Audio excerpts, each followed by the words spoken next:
আপনাদের প্রত্যেকটা কমেন্টে রিপ্লাই দেওয়া হবে। সবাই কমেন্ট করবেন, আমি কমেন্টগুলো দেখে দেখে রিপ্লাই করার ট্রাই করব। সবাই একটু ভলিউমটা একটু বাড়িয়ে দেন, আপনাদের যে ভলিউম আছে। হোপফুলি আমার দিক থেকে সব কিছু ক্লিয়ারলি শোনা যাচ্ছে। আসসালামু আলাইকুম, কেমন আছেন? আপনাকে দেখি ভালো লাগছে ভাইয়া, থ্যাংক ইউ সো মাচ আপু। অনেকদিন পরে আপনাদের সাথে দেখা হচ্ছে, অনেকদিন পর, দীর্ঘদিন পরেই আপনাদের সাথে আমার ফাইনালি দেখা হলো। এই জন্য আমি নিজেও খুব প্রাউড ফিল করছি যে আপনাদের সাথে আমার আবারও দেখা হলো একেবারেই দীর্ঘ সময় পরে। আমরা শুরু করতে চাই। আপনাকে দেখে 2 মিনিটে 100 পার হয়ে গেছে। আচ্ছা, ইতিমধ্যে অনেকে আপনারা জয়েন করেছেন দেখতে পাচ্ছি। আর স্পেসিফিক রিলিফ অ্যাক্ট নিয়ে আমরা আলোচনা করব। হোপফুলি আমরা আশা করছি আমাদের একটা ভালো সেশন যাবে। এই স্পেসিফিক রিলিফ অ্যাক্ট নিয়ে আশা করি আপনাদের পরীক্ষায় প্রবলেম ফেস করতে হবে না। আমরা এই বিষয়গুলো নিয়ে আলোচনা করব। পরীক্ষার জন্য আইনটি খুবই গুরুত্বপূর্ণ। আশা করি আজকের সেশনের পরে এই আইনটাতে আপনাদের কোনো প্রবলেম হবে না। সামনে যেহেতু আমাদের জুডিশিয়ারি পরীক্ষা একটু লেট আছে, বাট বার কাউন্সিল পরীক্ষা কেন জানি মনে হচ্ছে আমাদের সামনেই আছে। তো আপনাদের আগামী পরীক্ষা পর্যন্ত আমি আপনাদের সাথেই আছি। তো আশা করছি আমরা খুব ভালো একটা প্রস্তুতি আমাদের হবে। তো যাই হোক, আমরা আজকে শুরু করি। আমাদের ইতিমধ্যেই অনেকে আমাদের সাথে জয়েন করেছেন, হোপফুলি বাকিরাও দ্রুত জয়েন করবেন। মোহাম্মদ তসলিম বলেছেন সাউন্ড লো না, সাউন্ড ঠিক আছে, আপনি একটু সাউন্ড ভলিউমটা বাড়িয়ে দেন। সবাই এই মুহূর্তে যেই কাজটা করবেন সেটি হচ্ছে মোবাইলের যে ভলিউম বাটন আছে, ভলিউম বাটনটা আপনার 100% করে দেন। সবাই 100% করে দেন, ভলিউম বাটনটা 100% করে দিবেন, যাতে আপনার হচ্ছে আমার প্রেশারটা একটু কম যায় আর কি। কেমন? আপনি রাজীব আলী একটা কমেন্ট করেছেন, আপনার ক্লাসগুলো যদি জুমে নেওয়া হয়, আমি ফেসবুকে যে ক্লাসটা নিব আপনি জুমের ফ্লেভার পাবেন। আমি আপনার কমেন্টে রিপ্লাই করব। আপনি যদি কোনো কিছু বুঝতে প্রবলেম হয় আপনার, আপনি এখানে এসে কমেন্টটা করে দিবেন, সাথে সাথে আমি আপনাকে রিপ্লাই করব। আর আপনার আশা করি আর প্রবলেম হবে না। মিস্টার রজব আলী, আপনি কমেন্ট করবেন, আমি আপনার কমেন্টে রিপ্লাইটা দিব। জুমে একটু প্রবলেম হয়, সেটি হচ্ছে দেশের নানা জায়গায় নেটওয়ার্ক প্রবলেম থাকে, সেক্ষেত্রে অনেকে আসলে ভালোভাবে শুনতে পারে না। ঠিক আছে, এই জন্য আমরা দীর্ঘ সময় ধরে ফেসবুক লাইভটা বেটার হিসেবে আমরা চুজ করেছি। ওকে, অনেকে আপনারা জয়েন করেছেন। আমরা এবারেই আপনার হচ্ছে ক্লাসে ফিরি। দীর্ঘ সময় আপনাদের সাথে কথা হলো, এবার আমরা শুরু করি। তাহলে অনেকগুলো বিষয় নিয়ে আজকের সেশনে আমরা আলোচনা করব। আজকের ক্লাসে আমাদের যে আলোচনার বিষয় সেটি হচ্ছে specific relief act. Specific relief act থেকে যে প্রশ্নগুলো হবে, আশা করি আমাদের ক্লাসের বাইক থেকে কোনো প্রশ্ন হবে না। আমরা আজকের সেশনে সেই বিষয়গুলো নিয়ে আমরা বিস্তারিত আলোচনা করব। ওকে, স্পেসিফিক রিলিফ অ্যাক্ট, যে আইনটি আপনার হচ্ছে 1877 সালের আইন স্পেসিফিক রিলিফ অ্যাক্ট। তাহলে স্পেসিফিক রিলিফ অ্যাক্ট, এই আইনটা হচ্ছে আপনার হচ্ছে 1877 সালের একটি আইন। 1877 সালে অনেকগুলো ল প্রণয়ন করা হয়েছে, অনেকগুলো আইন প্রণয়ন করা হয়েছে। তার মধ্যে এই আইনটা ছিল 1 নম্বর। প্রতি বছর যে লগুলো প্রণয়ন করা হয় এগুলোতে একটা মার্ক থাকে। যেমন ধরেন 2024 সালের 1 নম্বর আইন, 2 নম্বর আইন, 3 নম্বর আইন। ঠিক সেম ভাবে 1877 সালে অনেকগুলো ল প্রণয়ন করা হয়েছে। তার মধ্যে এই যে সুনির্দিষ্ট প্রতিকার আইন, এই আইনটা ছিল কত নম্বর আইন আপনার? 1 নম্বর আইন। তাহলে আমরা একটা ইনফরমেশন পাইলাম, এটি হচ্ছে 1 নম্বর আইন। কত সালের 1 নম্বর আইন? 1877 সালের 1 নম্বর আইন, নাম্বার 1। নাম্বার 2, আরেকটা ইনফরমেশন, এই আইনটি বেসিক্যালি কার্যকর হয়েছে 1877 সালের 1 মে। তাহলে এই আইনটা কার্যকর হয় 1877 সালের 1 মে। এই লটা কার্যকর হয় 1 মে।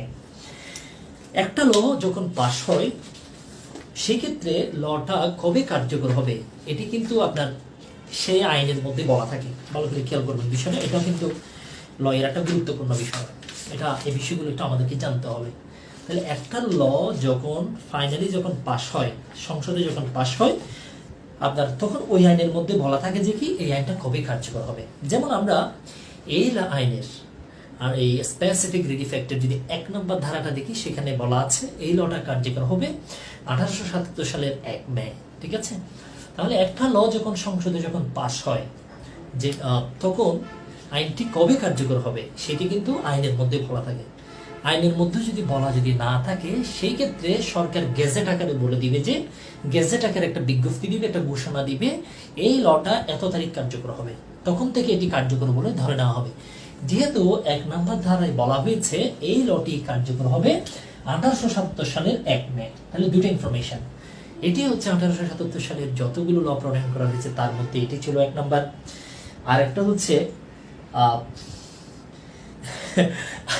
আরেকটি হচ্ছে এটি 1877 সালের 1 মে এটি কি হয় আপনার কার্যকর হয়। তাহলে আমরা দুটো ইনফরমেশন পাইলাম। আমরা এখানে যে ইনফরমেশন গুলো দিব আশা করি এর বাইরে প্রশ্ন হবে না, এটা মাথায় রাখবেন। প্রিলিমিনারিতে যতগুলো প্রশ্ন হবে, জুডিশিয়ারিতে 3 থেকে 4টা প্রশ্ন আসতে পারে। আর বার কাউন্সিলে কয়টা প্রশ্ন হয় বলেন তো দেখি? 10টা নাকি 15টা প্রশ্ন হয় স্পেসিফিক রিলিফ অ্যাক্ট থেকে? কমেন্টে জানাবেন যে কয়টি প্রশ্ন হয়, 10 নাকি 15। বার কাউন্সিল পরীক্ষায় আমরা স্পেসিফিক রিলিফ অ্যাক্ট থেকে পাবো প্রশ্ন। আশা করি আমার ক্লাস থেকে আপনারা 8 থেকে 9টি প্রশ্ন ইজিলি পেয়ে যাবেন। স্যার লাইভে সরাসরি কথা বলা যায় না, আমরা ক্লাসে সরাসরি কথা বলতে চাই। আপনি সরাসরি কথা না বলে আপনার কথাগুলো আপনি কমেন্টে লিখেন, আর আশা করি আপনাকে কথা বলতে হবে না। কারণ লাস্ট 5 ইয়ার্সের আমার যে এক্সপেরিয়েন্স আছে, এই জায়গায় আমি আসলে বুঝে গেছি আর কি, মানে আপনাদের প্রবলেমটা হবে কোন জায়গায়। আপনি যদি আমার ক্লাসটা করার পরে আপনার যদি প্রশ্ন থাকে, দেন আপনি আমাকে বলবেন যে আপনার কথা বলা প্রয়োজন, আমি আপনার সাথে সারা রাত কথা বলবো, কোনো সমস্যা নেই।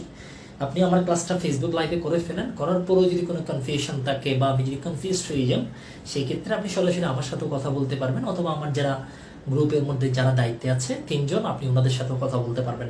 আগে আপনি ক্লাসটা একটু করে ফেলেন ফেসবুক লাইভে, এরপর আপনি দেখবেন যে আসলে কথা আছে কিনা। কথা থাকলে না কথা বলবেন, আশা করি কথা থাকবে না, ঠিক আছে? ওকে, আচ্ছা, তাহলে 10টা প্রশ্ন বার কাউন্সিল আসবে, জুডিশিয়ারিতে আসবে 2 থেকে 3টা। ক্লাসগুলো যখন করবেন আশা করি আপনি এখান থেকে সবগুলো প্রশ্ন পেয়ে যাবেন। তাহলে আমরা ইন্ট্রোডাক্টরি যে বিষয়গুলো বললাম, প্রথমত এটি 1 নম্বর আইন 1877 সালের। কেন এটি 1 নম্বর আইন সেটা আমরা বলেছি। আপনি এই আইনটাকে বলতে পারেন সুনির্দিষ্ট প্রতিকার আইন 1877, এটাও আপনি বলতে পারেন। এটার আরেকটা নাম আছে, কি নাম? এটাকে আপনি বলতে পারেন 1877 সালের 1 নং আইন। তাহলে এই আইনটাকে 2 নামে আপনি ডাকতে পারবেন, 1877 সালের 1 নং আইনও বলতে পারবেন, আর একটা হচ্ছে সুনির্দিষ্ট প্রতিকার আইন 1877। এই দুটি নামে আপনি একে ডাকতে পারবেন। আর এটি কার্যকর হয় কবে? এটি এই আইনেই বলা আছে, এটি কার্যকর হয় 1 মে 1877। দুইটা ইনফরমেশন। আর একটা ইনফরমেশন আমরা দিব, সেটি হচ্ছে এটি কোন ধরনের ল। এখানে কি কোনো নিয়ম বলা আছে নাকি কোনো অধিকারকে সংজ্ঞায়িত করা হয়েছে? কোন একটা ল, কোন একটা আইন যখন কোনো অধিকারের সংজ্ঞা প্রদান করে, মানে বিষয়টা যদি এরকম এরকম হয় তাহলে আপনি এটার মালিক, বিষয়টা যদি এরকম এরকম হয় আপনি ক্ষতিপূরণ পাবেন, বিষয়টা যদি এরকম এরকম হয় মিস্টার রহিমকে আমরা কাজটা করতে দিব না, বিষয়টা যদি এরকম হয় দলিলটা বাতিল, বিষয়টা যদি এরকম হয় চুক্তিটা বাতিল, বিষয়টা যদি এরকম হয় দলিল সংশোধন হবে, ঠিক আছে? আপনি সকিনাকে বিয়ে করেছিলেন, যেহেতু কামিননামা আছে, সকিনাকে আপনার বউ ঘোষণা করা হবে। বিষয়টা হচ্ছে আপনি মিস্টার রহিমের রোগী ছিলেন, আপনার কি কি প্রবলেম আছে মিস্টার রহিম এগুলো কাউকে বলতে পারবে না, এগুলো বললে আপনার বিয়ে হবে না, মিস্টার রহিমকে এগুলো আমরা বলতে দিব না।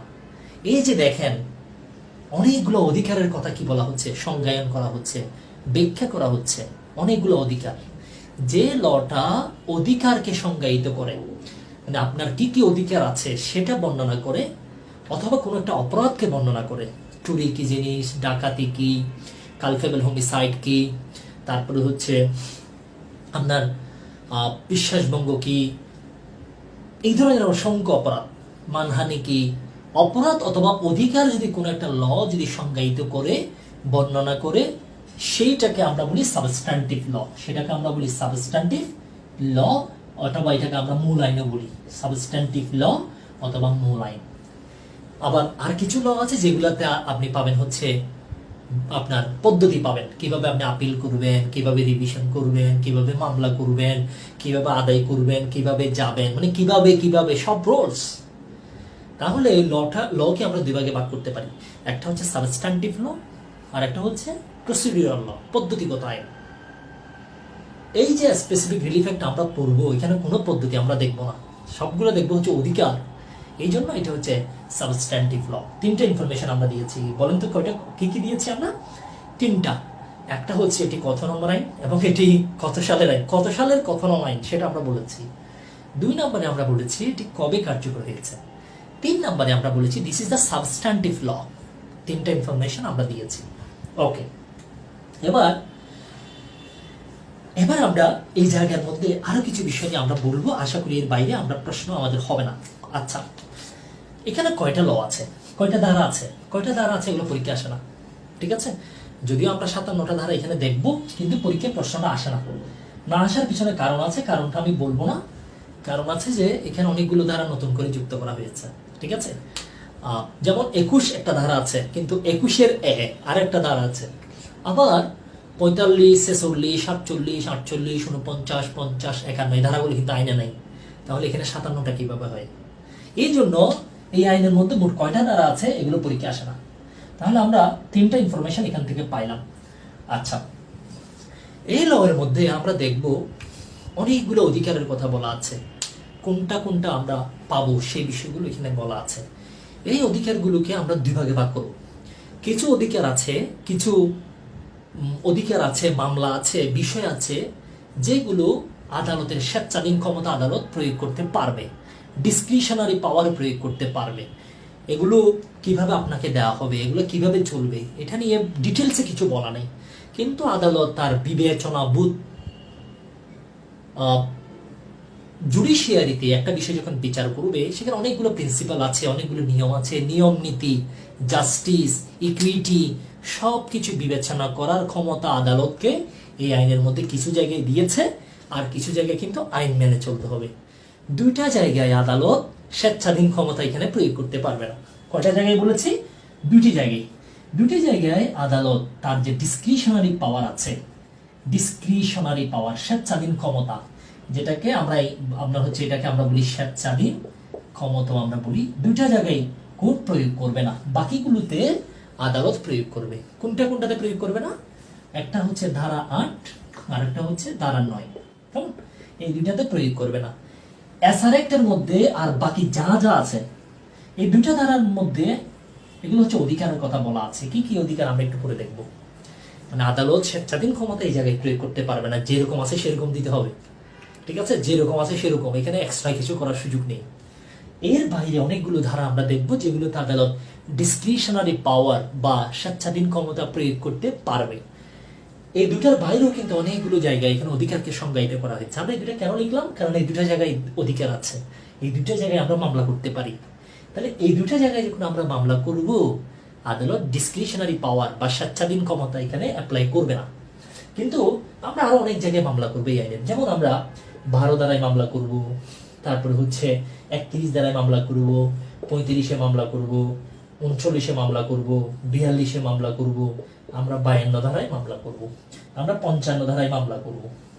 এই যে এই ধারাগুলোতে যখন আমরা মামলা করব, এই জায়গায় আদালত ডিসক্রিশনারি পাওয়ার অ্যাপ্লাই করতে পারবে, স্বেচ্ছাধীন ক্ষমতা প্রয়োগ করতে পারবে। এই দুইটা জায়গায় স্বেচ্ছাধীন ক্ষমতা প্রয়োগ করবে না। জাস্ট আপাতত এতটুকু মাথায় রাখেন।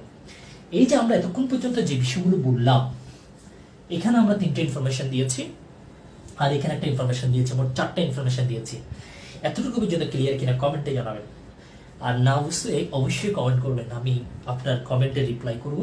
সবার কমেন্ট আমি দেখে নিচ্ছি আপনাদের। ওকে, অনেকগুলো। শফিক আহমেদ, এই আইনের খসড়া প্রণয়ন করেছেন কে স্যার? এই আইনের খসড়া কে প্রণয়ন করেছেন এক্স্যাক্টলি আমারও জানা নেই, আমার মনে হয় না দরকার আছে এটা আর কি। কিছু আইনের খসড়া কে করেছে, ড্রাফট কে করেছে আমাদের জানার দরকার আছে, কিছু দরকার নেই। যেমন প্যানাল কোডটা কে করেছে এটা আমরা দেখবো, এটা পরীক্ষা আসবে। কেমন? অনেকদিন পর সকিনার নাম শুনলাম। আচ্ছা, ও সকিনা, আচ্ছা সকিনাকে নিয়ে অনেকগুলো কথা আমরা বলবো। অনেকগুলো কমেন্ট আপনারা করেছেন, আমি কমেন্ট অবশ্যই দেখে নিচ্ছি আপনাদের, ঠিক আছে? It's okay. এতটুকু যদি ক্লিয়ার কিনা কমেন্টে বলবেন, আর ক্লিয়ার না হলে আপনারা বলবেন, ঠিক আছে? এখানেও যদি আমরা ক্লিয়ার হতে না পারি, আপনার সাথে পার্সোনালি আমি আবার কথা বলবো, কোনো সমস্যা নেই। আচ্ছা, এবার আমরা পরীক্ষায় যে প্রশ্নগুলো আসে সেগুলো একটু দেখে ফেলি। এখানে কি কি প্রশ্ন আসে দেখি আমরা পারি কিনা। আচ্ছা, আরমান হোসেন বলেছেন গতকাল ভালোভাবে বুঝছি, থ্যাংক ইউ। ও আচ্ছা, গতকাল করার কারণে একটু সুবিধা হয়েছে আপনাদের। হ্যাঁ, গতকাল বুঝেছেন, আজকে আর একটু ক্লিয়ার হলো আর কি, থ্যাংক ইউ। আচ্ছা, এখানে যে প্রশ্নগুলো আসে, প্রশ্নগুলো একটু দেখি তো আমরা কি কি প্রশ্ন আসছে। সবার সামনে আশা করি প্রিলি মাস্টার আছে। সুনির্দিষ্ট প্রতিকার আইন কত সালে প্রণীত হয়? পারবেন? বিএম সোহাগ বলেছেন এসআর একটু বেশি মামলা করা হয় 41 ধারায়, না 42 ধারায়। আপনি ভুল লিখেছেন। কোনটি পদ্ধতিগত আইন নয়? কোনটা পদ্ধতিগত আইন নয় বলেন তো? দেওয়ানি কার্যবিধি, ইশার কয়েন, এসার নাকি তামাদি? 3 নম্বর, বাতিলযোগ্য দলিল বাতিলের ডিগ্রি প্রদানের ক্ষেত্রে দেওয়ানি আদালতের ক্ষমতা কি? নির্দেশনামূলক, অবশ্যই করণীয়, স্বেচ্ছাধীন নাকি বাধ্যতামূলক? এটা আপনারা পারবেন, কারণ হচ্ছে এখানে কি বলেছে? বাতিলযোগ্য দলিল। এই যে দলিলের বিষয়ে আমরা আলোচনা করব 31 এবং 39 ধারায়, এগুলাতে আদালতের এখানে কিন্তু আদালতের স্বেচ্ছাধীন ক্ষমতা আছে, এটা আমরা বলেছি। তাহলে এই প্রশ্নটা আপনারা আনসার করতে পারবেন। নিম্নের কোন ক্ষেত্রে একটি দেওয়ানি আদালত ওহার বিবেচনামূলক ক্ষমতা প্রয়োগ করতে পারে না? কোথায় কোথায় পারে না? ঘোষণামূলক মামলায় পারে, এই যে 42 ধারায় পারে, এটা আমরা আলোচনা করব।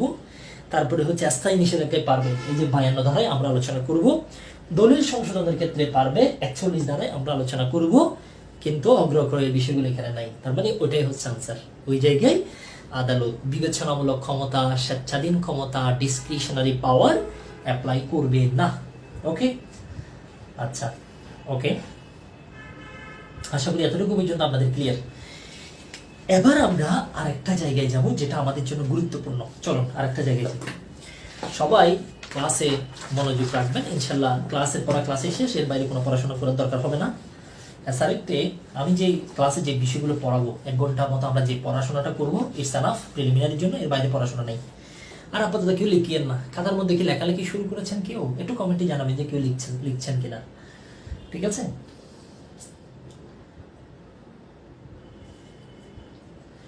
আসিফুল ইসলাম বলছেন সবে মাত্র জয়েন দিয়ে জানা হলো না, শর্ট করে কি বলবেন? আপনি সবে মাত্র কেন জয়েন করলেন? আপনার তো উচিত ছিল জাস্ট টাইমে জয়েন করা। যেহেতু আমি জাস্ট টাইমে চলে আসছি, আমি লেট আসবো, কিন্তু আপনি কেন লেট আসবেন? আপনি ক্লাসটা একটু পিছনে ব্যাক করে আবার দেখে নেবেন। আচ্ছা, আমরা যে বিষয়টা বললাম সেটি হচ্ছে মোস্ট ইম্পর্টেন্ট একটা কথা আমরা বলেছি, সেটি লেখার দরকার নেই, না খাতার মধ্যে লেখার কোনো দরকার নেই। আপনি লিখবেন হচ্ছে বইয়ের মধ্যে। সবার সামনে প্রিলি মাস্টার আছে, যেগুলো আমি অতিরিক্ত বলবো আপনি প্রিলি মাস্টারের মধ্যে লিখবেন। এক্সট্রা খাতা মেনটেন করা যাবে না, করার দরকার নাই প্রিলিমিনারির জন্য। প্রিলিমিনারি পরীক্ষার জন্য এক্সট্রা কোনো কথা আমরা মেনটেন করব না। যদি কোনো কিছু লিখতে হয় আমরা লিখবো 7 লস, একটা হ্যান্ড নোট আপনাদের সবার আছে, সেখানে লিখবো, অথবা প্রিলি মাস্টার বই আমরা লিখবো। প্রত্যেকটা বিষয়ের একটা কৌশল আছে, স্ট্র্যাটেজি আছে, আমরা কিভাবে পড়াশোনাটা করব। প্রিলিমিনারির প্রস্তুতির ক্ষেত্রে আপনার স্ট্র্যাটেজি হবে, যদি কোনো কিছু লিখতে হয় আপনি প্রিলি মাস্টার বইয়ের উপরে লিখে ফেলবেন, অথবা 7 লসের যে শিটটা আপনাকে কুরিয়ার করা হয়েছে, যাদের ফুল পেমেন্ট আছে সবাইকে কুরিয়ার করেছি আমরা, বাকিদেরও করা হচ্ছে, নোটের মধ্যে লিখে ফেলবেন। এক্সট্রা পেপার মেনটেন করার কোনো দরকার নেই, ঠিক আছে? আচ্ছা, বইয়ের মধ্যে লিখে ফেলবেন, আর বইয়ের মধ্যে যেটা আছে সেটা আপনার লেখার দরকার নেই, সেটা আপনি মার্ক করে ফেলেন, ঠিক আছে? এটা হচ্ছে পড়াশোনার স্ট্র্যাটেজি। আপনি হুদায়া আপনার আমাকে না দেখে, আমার বোর্ড না দেখে, আমার কথাগুলো শুনে না বুঝে আপনার লেখার কোনো দরকার নেই, কেমন?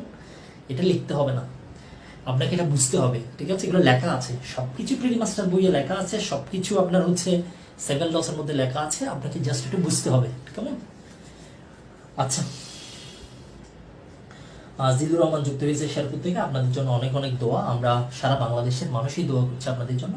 আশা করি আল্লাহ আপনাদেরকে দ্রুত এই অবস্থা থেকে মুক্তি দান করবেন, ঠিক আছে? আপনাদের অবশ্যই আমাদের দোয়া আছে। ওকে, এবার আমরা যে বিষয়টা নিয়ে আলোচনা করব পরীক্ষার জন্য, সেটি হচ্ছে মোস্ট ইম্পর্টেন্ট। চলো একটু সামনে যাই আমরা। এবারে আমরা সেকশন 5 নিয়ে আলোচনা করব। সেকশন 5 এ যে বিষয়গুলো আছে, যে বিষয়গুলো specific relief how given, specific relief how given, most important একটা স্পেসিফিক রিলিফ হাউ গিভেন, কিভাবে স্পেসিফিক রিলিফ আসলে দেওয়া হবে এটা নিয়ে আমরা আলোচনা করব। আচ্ছা, এটাকে স্পেসিফিক রিলিফ বলা হচ্ছে কেন? সুনির্দিষ্ট প্রতিকার কেন বলা হচ্ছে? রিলিফ মানে হচ্ছে মুক্তি, রিলিফ মানে প্রতিকার, এটা কেন এরকম স্পেসিফিক বলা হচ্ছে কেন? আপনি আমাকে বলেছেন 50,000 টাকা দিবেন, আপনার কলমটা আমাকে সেল করবেন, তার মানে আমাকে আপনাকে কলমটাই দিতে হবে, কেমন? আপনার সাথে এরকম একটা চুক্তি আমার হয়েছে যে আপনি জায়গাটা আপনি আমার থেকে ক্রয় করবেন, আমি আপনাকে জায়গাটাই দিব। আমি আপনার জন্য একটা সুন্দর একটা ছবি এঁকেছি, একটা ডায়েরি লিখেছি যেটি আপনাকে দেওয়ার কথা আমার। আপনি কোর্টে মামলা করবেন ওই ডায়েরির জন্য, অন্য কিছু দিলে হবে না, আমার ডায়েরিটাই দরকার। আপনার সাথে আমার চুক্তি হয়েছে আপনার হচ্ছে ধরেন সাকিব আল হাসানের জার্সির জন্য, মেসির জার্সির জন্য। আপনি আমাকে বলবেন যে ওই জার্সি দিবেন, টাকা দিলে আমি নিব না, ক্ষতিপূরণ হবে না। এই যে স্পেসিফিক রিলিফ অ্যাক্টে আমরা যে বিষয়গুলো আলোচনা করছি এগুলো কম্পেনসেশনের জন্য না, এগুলো স্পেসিফিক রিলিফ। যেটা বলেছেন সেটাই করতে হবে, এর বাইরে হবে না। যেটাই আপনি বলেছেন দেওয়ার সেটাই দিবেন। আমি জায়গা পাবো আপনার থেকে, আপনি আমাকে জায়গা দিবেন, টাকা পয়সা দিলে হবে না। আমি আপনার সাথে চুক্তি করেছি, আপনি আমার বিল্ডিং করে দিবেন, বিল্ডিং করে দিবেন। আমি আপনার সাথে চুক্তি করেছি আপনার জামাটা আমাকে দিবেন, সেটাই দিবেন। আমি আপনার সাথে চুক্তি করেছি এই দলিল মূলে এই জায়গাটা দিবেন, সেটাই দিবেন। যেটা চেয়েছি সেটাই দিবেন, স্পেসিফিক সুনির্দিষ্ট সেটা দিবেন, ক্ষতিপূরণ হবে না, কম্পেনসেশন হবে না। এই জন্য আমরা এটাকে বলি স্পেসিফিক রিলিফ, সুনির্দিষ্ট প্রতিকার। এগুলো আসলে কোর্ট কিভাবে দিবে আমাদেরকে, এই কিভাবে দিবে, how given specific relief, how given, কিভাবে দেয়া হবে, এই বিষয়টা বলা আছে সেকশন 5-এ। নাম্বার 1, 1 নম্বরে বলা আছে হচ্ছে পজিশন নিবে by taking possession of certain property and delivering it to a claimant. তাহলে সম্পত্তির দখল নিবে এবং সেটি আপনাকে দিয়ে দিবে, ঠিক আছে? তাহলে আপনি যখন সম্পত্তির দখলের জন্য যখন কোনো মামলা করবেন, আপনি যদি ক্লেইমেন্ট যদি হয়ে থাকেন, আপনি সেটি পাবেন, জায়গাটা আপনি পাবেন, যে কোনোভাবে হোক। কীভাবে পাবেন আমরা আলোচনা করব। তখন আপনি যখন কোর্টে যখন মামলা করবেন, কোর্ট কি করবে, সম্পত্তির দখলটা নিবে, নেওয়ার পরে সেটি আপনাকে দিয়ে দিবে। তাহলে taking possession of certain property এবং সেটা আপনাকে ডেলিভারি করবে। তাহলে প্রপার্টিটা নিবে, পজিশনটা নিবে, দখল নিবে এবং দখলটা আপনাকে আবার দিয়ে দিবে, ঠিক আছে? করিম থেকে নিয়ে আপনাকে দিবে, দখল নিয়ে সেটি আপনাকে ডেলিভার করবে। আপনি কে? আপনি হচ্ছেন ক্লেইমেন্ট, দাবিদার। তাহলে যিনি একটা জায়গার দখল দাবি করছেন, কোর্ট কি করবে, যেখানে আছে তার থেকে নিয়ে আপনাকে সেটা দিবে। এভাবেই কিন্তু কি দেওয়া হবে, সুনির্দিষ্ট প্রতিকার দেওয়া হবে। 1 নম্বর একটা। 2 নম্বরে কি বলা আছে আমরা ইংরেজিটা দেখি, এটা পরীক্ষার জন্য গুরুত্বপূর্ণ। 2 নম্বরে বলা হচ্ছে by ordering party to do the very act which is under an obligation to do. আপনাকে একটা কাজ করার জন্য বাধ্য করবে, আপনি এটা করবেন, আপনাকে আদেশ করবে, আপনি এই কাজটা করেন, আপনি এই কাজটা করেন। রহিমকে জায়গা দেওয়ার নাম করে টাকা নিয়েছেন, জায়গা দিয়ে ফেলেন। রহিমকে জার্সি দেওয়ার কথা, জার্সি দিয়ে ফেলেন। রহিমের সাথে চুক্তি করেছেন, বাড়ি করে দিবেন, বাড়ি করে ফেলেন। তাহলে একটা অব্লিগেশনের অধীনে, একটা অঙ্গীকারের অধীনে, একটা চুক্তির অধীনে যে কাজটা আপনার করার কথা সেটা করার জন্য আপনাকে আদেশ দিবে, টু ডু। তাহলে আপনাকে করার জন্য কি করবে, আদেশ দিবে, যেটি আপনি করার জন্য বাধ্য। কেন বাধ্য? কারণ একটা অব্লিগেশন হয়েছে, under an obligation to do, একটি অঙ্গীকার, একটি চুক্তি, একটা অব্লিগেশন হয়েছে, বাধ্যবাধকতা হয়েছে করার জন্য, টু ডু। এই অব্লিগেশনের অধীনে যেহেতু আপনি করতে বাধ্য, আপনাকে বলবে যে আপনি কাজটা করে দেন, ঠিক আছে? আপনাকে আদেশ দিবে by ordering to do the very act, the very act. এরপরে কি বলা আছে, which he is under an obligation to do.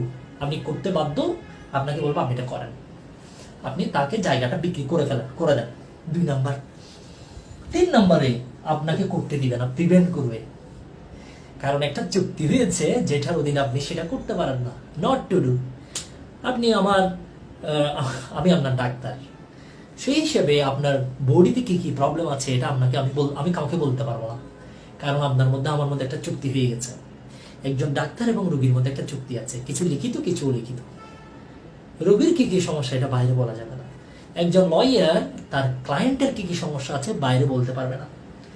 একজন প্রেমিক তার প্রেমিকা, দুইজনের মধ্যে কি কি কথা হয়েছে, গোপনীয় কথা, এগুলো বাইরে পাবলিশ করতে পারবে না, এগুলো প্রাইভেসির অধীনে থাকবে। এগুলো একটা অব্লিগেশন। তাহলে একটা অব্লিগেশনের অধীনে যে কাজগুলো আপনি করতে পারবেন না, এগুলো আপনাকে করার জন্য, না করার জন্য বলবে, নট টু ডু। আপনি এগুলো করতে পারবেন না, এগুলো করতে আপনাকে কি করবে, প্রিভেন্ট করবে, আপনাকে বাধা দিবে। একটা অব্লিগেশনের অধীনে যে কাজটা আপনি করতে পারেন না সেটা আপনাকে করতে দিবে না। তাহলে নাম্বার 1 হচ্ছে পজিশন নিবে বাই টেকিং পজিশন, এবং সেটা ডেলিভার করবে যে দাবি করেছে তাকে, নাম্বার 1। নাম্বার 2, অর্ডার করবে করার জন্য, টু ডু, একটা কাজ, যেই কাজটা একটা অব্লিগেশনের অধীনে, একটা চুক্তির অধীনে আপনি করতে বাধ্য, under an obligation to do. 3 number, আপনাকে বলবো আপনি করতে পারবেন না। কেন? একটা অব্লিগেশনের অধীনে আপনি কাজটা করতে পারেন না, নট টু ডু। আপনাকে প্রিভেন্ট করবে বাই প্রিভেন্টিং সামওয়ান, যে কোনো একজন ব্যক্তিকে প্রতিরোধ করবে না করার জন্য। কেন করতে দিচ্ছে না? কারণ একটা চুক্তি হয়েছে, একটা অব্লিগেশন হয়েছে, এই জন্য আপনি এটা করতে পারবেন না। এরপরে সি, 4 নম্বরে বলা হচ্ছে ডি। এগুলো 1 2 3 আকারে দেয় না, এগুলো দিয়েছে এ বি সি আকারে। কেমন? এরপর হচ্ছে ডি, কোন একটা অধিকার নির্ধারণ করবে, নির্ধারণ করে সেটা ঘোষণা করবে, এটি আপনার। কোর্টে একটা মেয়ে মামলা করেছে, আমাকে আপনার হচ্ছে জসিমের স্ত্রী ঘোষণা করা হোক। জসিম আমাকে প্রেমিকা হিসেবে কাউন্ট করে, কিন্তু আমি প্রেমিকা না, আমি ওনার বৈধ স্ত্রী, বৈধ স্ত্রী হিসেবে ঘোষণা করা হোক। এই সম্পত্তিটা মালিক হিসেবে ঘোষণা করা হোক, এই রেকর্ডটাকে অবৈধ ঘোষণা করা হোক, তারপরে আমাকে ওনার পুত্র হিসেবে ঘোষণা করা হোক। তারা পুত্র যদি কোর্ট যদি ঘোষণা করতে চায়, বউ যদি ঘোষণা করতে চায়, দখল যে বৈধ সেটা যদি ঘোষণা যদি করতে চায়, আপনি স্কুলের একেবারে ভালো স্কুলের হেডমাস্টার এটা যদি ঘোষণা করতে চায়, কোর্ট আগে নির্ধারণ করবে, ডিটারমাইন করবে, এরপরে ঘোষণা করবে। এরপরে কি করবে? ঘোষণা করবে। তাহলে ডি নাম্বারে যেটা বলা আছে, প্রথমে নির্ধারণ করবে আপনার অধিকার, এরপরে আপনার অধিকারটা কোর্ট কি করবে? ঘোষণা দিবে। ঠিক আছে? এখানে কিন্তু একটা কথা বলা আছে, ক্ষতিপূরণের বিষয় এখানে আসবে না। ঠিক আছে? অ্যাওয়ার্ডিং কম্পেনসেশন এখানে আসবে না। তাহলে ক্ষতিপূরণের বাইরে এখানে যে বিষয়টা বলা আছে, আপনার অধিকার নির্ধারণ করবে, এরপরে সেটি ঘোষণা দিবে। 5 নাম্বার এখানে আরেকটা কথা বলা আছে, যেটি আমরা যদি দেখি, সেটা হচ্ছে রিসিভার নিয়োগের মাধ্যমে, by appointing receiver, by appointing receiver নিয়োগের মাধ্যমে। তাহলে সেকশন 5 এ বলা আছে স্পেসিফিক রিলিফ হাউ গিভেন, কি কি উপায়ে দেওয়া যাবে। প্রথমবার যেটা বলেছে, পজিশন, টেকিং পজিশন, এবং সেটি ডেলিভার করবে যে এটা দাবিদার তাকে। নাম্বার 1, এভাবেও কিন্তু স্পেসিফিক রিলিফ দেওয়া যেতে পারে। নাম্বার 2, একটা কাজ করার জন্য আপনাকে অর্ডার করবে, বাই অর্ডারিং টু ডু একটা কাজ, একটা অব্লিগেশনের অধীনে যেটি করতে আপনি বাধ্য, একটা চুক্তির অধীনে, অব্লিগেশনের অধীনে, বাধ্যবাধকতার অধীনে। নাম্বার 3, একটা বাধ্যবাধকতা আছে, আপনি এই কাজটা করতে পারবেন না, আপনি যাতে সেই কাজটা করতে না পারেন এই জন্য আপনাকে নিষেধাজ্ঞা দিবে, ইনজাংশন দিবে, প্রিভেন্ট করবে। নাম্বার 4, আপনাকে প্রথমে আপনার অধিকার আছে কিনা সেটা হিসাব করবে, যদি থাকে এরপর আপনাকে ডিক্লেয়ার করবে। 5 নাম্বার হচ্ছে রিসিভার নিয়োগ করবে। এই 5টা উপায়ে section section 5 of specific relief act আপনার হচ্ছে কি দেওয়া যাবে, এভাবেই কিন্তু স্পেসিফিক রিলিফ দেওয়া যাবে। কেমন? এতটুকু ক্লিয়ার কিনা কমেন্টে জানাবেন। আমরা একটু পরে আরো অনেকগুলো বিষয় নিয়ে আলোচনা করব। এই বিষয়টা আমি ইংলিশটা মিক্সড করে পড়াবো, কারণ আমরা ইংলিশটা আমাদের জন্য খুবই গুরুত্বপূর্ণ। পিওরলি বাংলায় ল পড়া যাবে না। কেমন? কারণ যত ইনস্ট্রুমেন্ট আছে, ভালো ভালো বই আছে, এগুলো সবগুলো কিন্তু ইংরেজিতে। পরীক্ষায় প্রশ্ন করা হচ্ছে এখন ইংলিশে, বাংলা প্রশ্ন কিন্তু এমসিকিউ করা হচ্ছে ইংলিশে। পরীক্ষায় যদি প্রশ্ন যদি করে, by preventing a party from doing that which he is under an obligation not to do, এটি কোথায় আছে? আপনি যদি ইংরেজিটা না পারেন, বাংলাটা তাহলে লিখতে পারবেন এটা কোথায় আছে। যদি বলে এটা কোন সেকশনের বিধান, তখন কি করবেন? সেকশন 5 সি, এটা তো আপনাকে বলতে হবে। কেমন? আচ্ছা, এতটুকু ক্লিয়ার কিনা কমেন্টে জানাবেন। ইতিমধ্যে আপনারা অনেকেই জয়েন করেছেন। এবার আমরা আরেকটু সামনে যাই। তাহলে সেকশন 5 আমরা দেখলাম। সেকশন 5 মধ্যে, আচ্ছা সেকশন 6 একটু আমরা দেখে ফেলি। সেকশন 5 সি আমরা কি দেখেছিলাম আমাদের মনে আছে? 5 সি এখানে কি ছিল? 5 সিতে বলা ছিল প্রতিরোধ করার মাধ্যমে, বাই প্রিভেন্টিং, আপনাকে একটা কাজ করা থেকে বিরত রাখবে। একটা চুক্তির অধীনে, একটা অব্লিগেশনের অধীনে যে কাজটা আপনি করতে পারেন না, সেই কাজটা যাতে আপনি না করেন, করতে না পারেন, এই জন্য আপনার উপর নিষেধাজ্ঞা জারি করবে, ইনজাংশন জারি করবে, প্রিভেন্ট করবে। আপনাকে ইনজাংশন বিভিন্নভাবে আপনাকে জারি করতে পারে। সেটা আমরা কিভাবে পারি এগুলো আমরা পরের ক্লাসগুলোতে দেখবো। তাহলে আপনাকে একটা কাজ নাও করতে দিতে পারে, বিভিন্ন উপায়ে আপনাকে প্রিভেন্ট করতে পারে। সেকশন 5 সিতে আমরা সেটি বলেছি, বাই প্রিভেন্টিং এ পার্টি, একটা পার্টিকে প্রিভেন্ট করবে, প্রিভেন্ট করার মাধ্যমে, by preventing a party from doing that, সেই কাজটা তাকে করতে দিবে না, which he is under an obligation not to do, একটা চুক্তির অধীনে যে কাজটা সে করতে পারে না। এমন একটা চুক্তি হয়েছে প্রকাশ্য অপ্রকাশ্য, যে চুক্তি অনুসারে সে ওই কাজটা করতে পারে না, সে আরেকজনের জায়গায় যেতে পারে না, সে ডিসক্লোজ করতে পারে না, সে তাকে জোর করে সেটা নিতে পারে না। এই ধরনের অনেকগুলো হাজার হাজার বিষয় আছে। একটা অব্লিগেশনের অধীনে যে কাজটা আপনি করতে পারেন না, সেই কাজটা যাতে আপনি না করতে পারেন, করতে যাতে না পারেন, এই জন্য আপনাকে আদেশ করবে।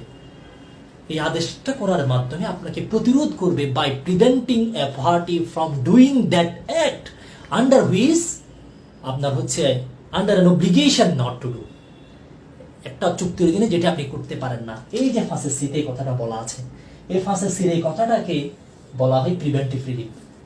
এটাই হচ্ছে প্রতিরোধমূলক আপনার হচ্ছে কি লিখেছে বাংলাতে, এটা হচ্ছে সেকশন 6 এ বলা, এটা হচ্ছে নিরোধক প্রতিকার বলা হয় এটাকে, নিরোধক। তাহলে নিরোধক প্রতিকারের সংজ্ঞা যদি পরীক্ষায় আসে, আপনাকে আনসার দিতে হবে সেকশন 6 অনুসারে। পরীক্ষায় প্রশ্ন আসবে নিরোধক প্রতিকার কি, হোয়াট ইজ প্রিভেন্টিভ রিলিফ, তখন উত্তর হচ্ছে সেকশন 5 সি। সেকশন 5 সিতে যে বিষয়টা বলা আছে সেটা হচ্ছে নিরোধক প্রতিকার। সেটা কিরকম, কোন একজন ব্যক্তিকে প্রতিরোধ করা, কোন একটা কাজ করা থেকে, একটা চুক্তির অধীনে যে কাজটা সে করতে পারে না, একটা অব্লিগেশনের অধীনে যে কাজটি আপনি করতে পারেন না, সেই কাজটি আপনাকে আমি করতে দিব না, এটাকে বলা হয় নিরোধক প্রতিকার। আপনাকে নিরোধ করা, প্রতিরোধ করা, ক্লিয়ার? নিরোধক প্রতিকার, প্রিভেন্টিভ রিলিফ। ওকে, আপনারা কি বিরক্ত হচ্ছেন? কমেন্টে জানাবেন। ওকে, এবার আমরা সেকশন 7টা একটু দেখে ফেলি। এটাও পরীক্ষার জন্য গুরুত্বপূর্ণ। এখান থেকে পরীক্ষায় প্রশ্ন আসছে। এইসা মাজিজুল্লাহ বলেছেন রিসিভার নিয়োগের মাধ্যমে কিভাবে দিবে, এটা আমরা আলোচনা করবো রিসিভার সেকশন যখন আসবে, সেকশন 44 এখন না, আরো পরে।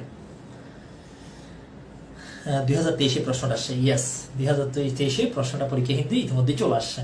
প্রিভেন্টিভ রিলিফের সংজ্ঞাটা কোথায় আছে, এটা পরীক্ষা এসছে। সেকশন 7টা আমরা একটু দেখি। দণ্ডমূলক আইন কার্যকর করার জন্য সুনির্দিষ্ট প্রতিকার মঞ্জুর করা হয় না। তাহলে দণ্ডমূলক আইন বা পেনাল ল প্রয়োগ করার জন্য আপনি এসআর অ্যাক্ট নিয়ে আসতে পারবেন না। আপনি কোর্টে গিয়ে একটা মামলা করেছেন, রহিমকে কেন 2 বছরের শাস্তি দেওয়া হবে না, রহিমকে কেন মৃত্যুদণ্ড দেওয়া হবে না, রহিমকে কেন 5,000 টাকা ফাইন প্রয়োগ করা হবে না, এই ধরনের মামলাগুলো আপনি করতে পারবেন না। এই ধরনের দণ্ডমূলক 10 বছর কারাদণ্ড, যাবজ্জীবন, তারপরে হচ্ছে ডেথ পেনাল্টি, 10,000 টাকা ফাইন, এই ধরনের আপনি মামলাগুলো করতে পারবেন না।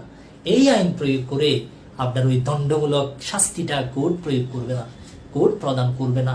দেওয়ানি আদালত যেহেতু এই লটা প্রয়োগ করবে, দেওয়ানি আদালতের এই ফৌজদারি বিষয়গুলো প্রয়োগ করার এখতিয়ার নাই।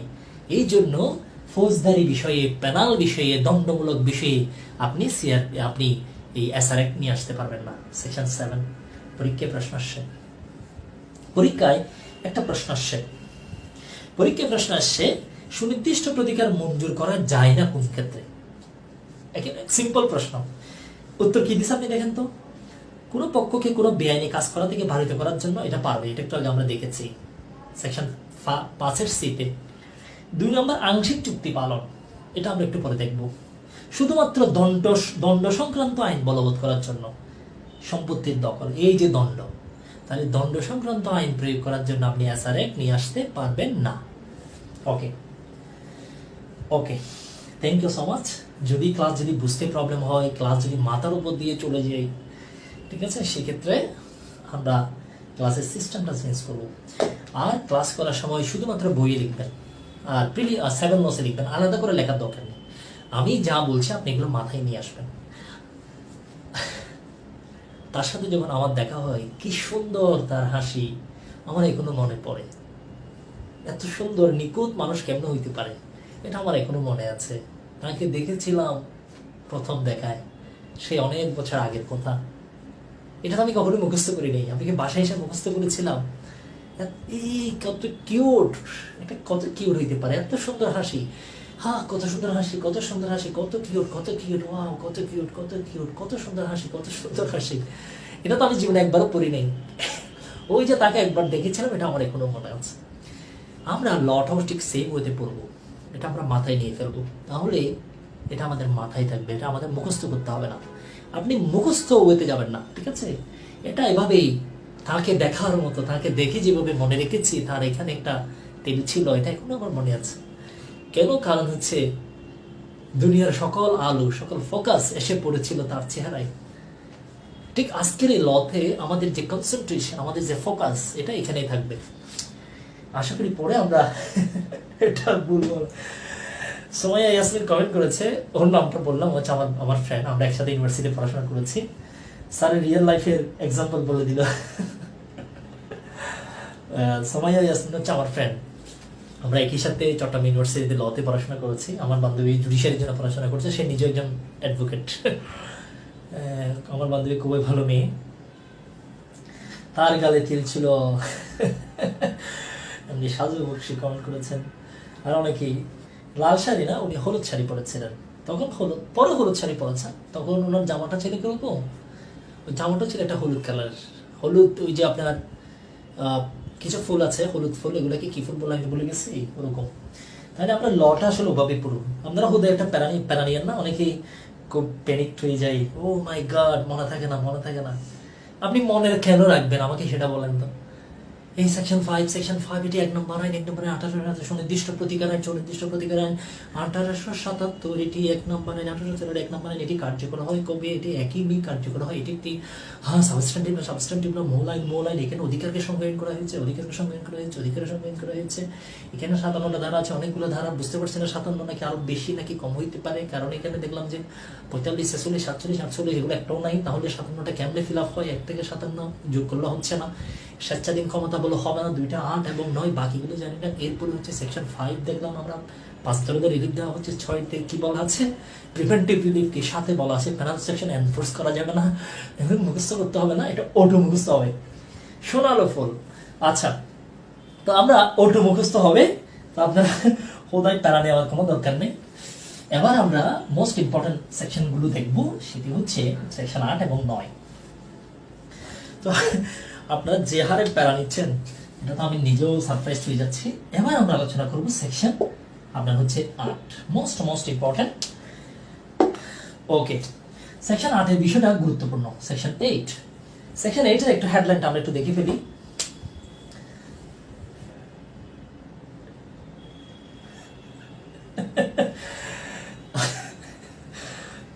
আচ্ছা, আমরা সেকশন 8 একটু দেখি। এখানে হেডলাইন যেটা বলা আছে, recovery of specific immovable property. আগে একটু সেকশনটা একটু ভালো করে দেখি, ইংলিশটা দেখে ফেলি। Recovery of specific immovable property, তাহলে আমরা রিকভার করব বা পুনরুদ্ধার করব কি, একটা স্পেসিফিক ইমুভেবল প্রপার্টি, একটা স্থাবর সম্পত্তি, সুনির্দিষ্ট স্থাবর সম্পত্তি আমরা কি করব, আপনার হচ্ছে পুনরুদ্ধার করব। ঠিক আছে, স্থাবর সম্পত্তি আমরা রিকভার করব। সুনির্দিষ্ট স্থাবর সম্পত্তি রিকভার করা মানে কি, মানে একটা জায়গার মালিক হচ্ছে আমি, আমার মা, কিন্তু আমার নানার বাড়ি থেকে সম্পত্তিটা এখনো আমার মা ধরে দেখতে পারে নাই, শুয়ে দেখতে পারে নাই, এটা আমার মায়ের দখলে কখনোই আসে নাই। একটা জায়গা আমি ক্রয় করেছি সুমাইয়া থেকে, কিন্তু জায়গাটা এখনো আমি ধরে দেখি নাই, শুয়ে দেখি নাই, তাহলে এটা আমাকে রিকভার করতে হবে না, সে যেহেতু দিচ্ছে না।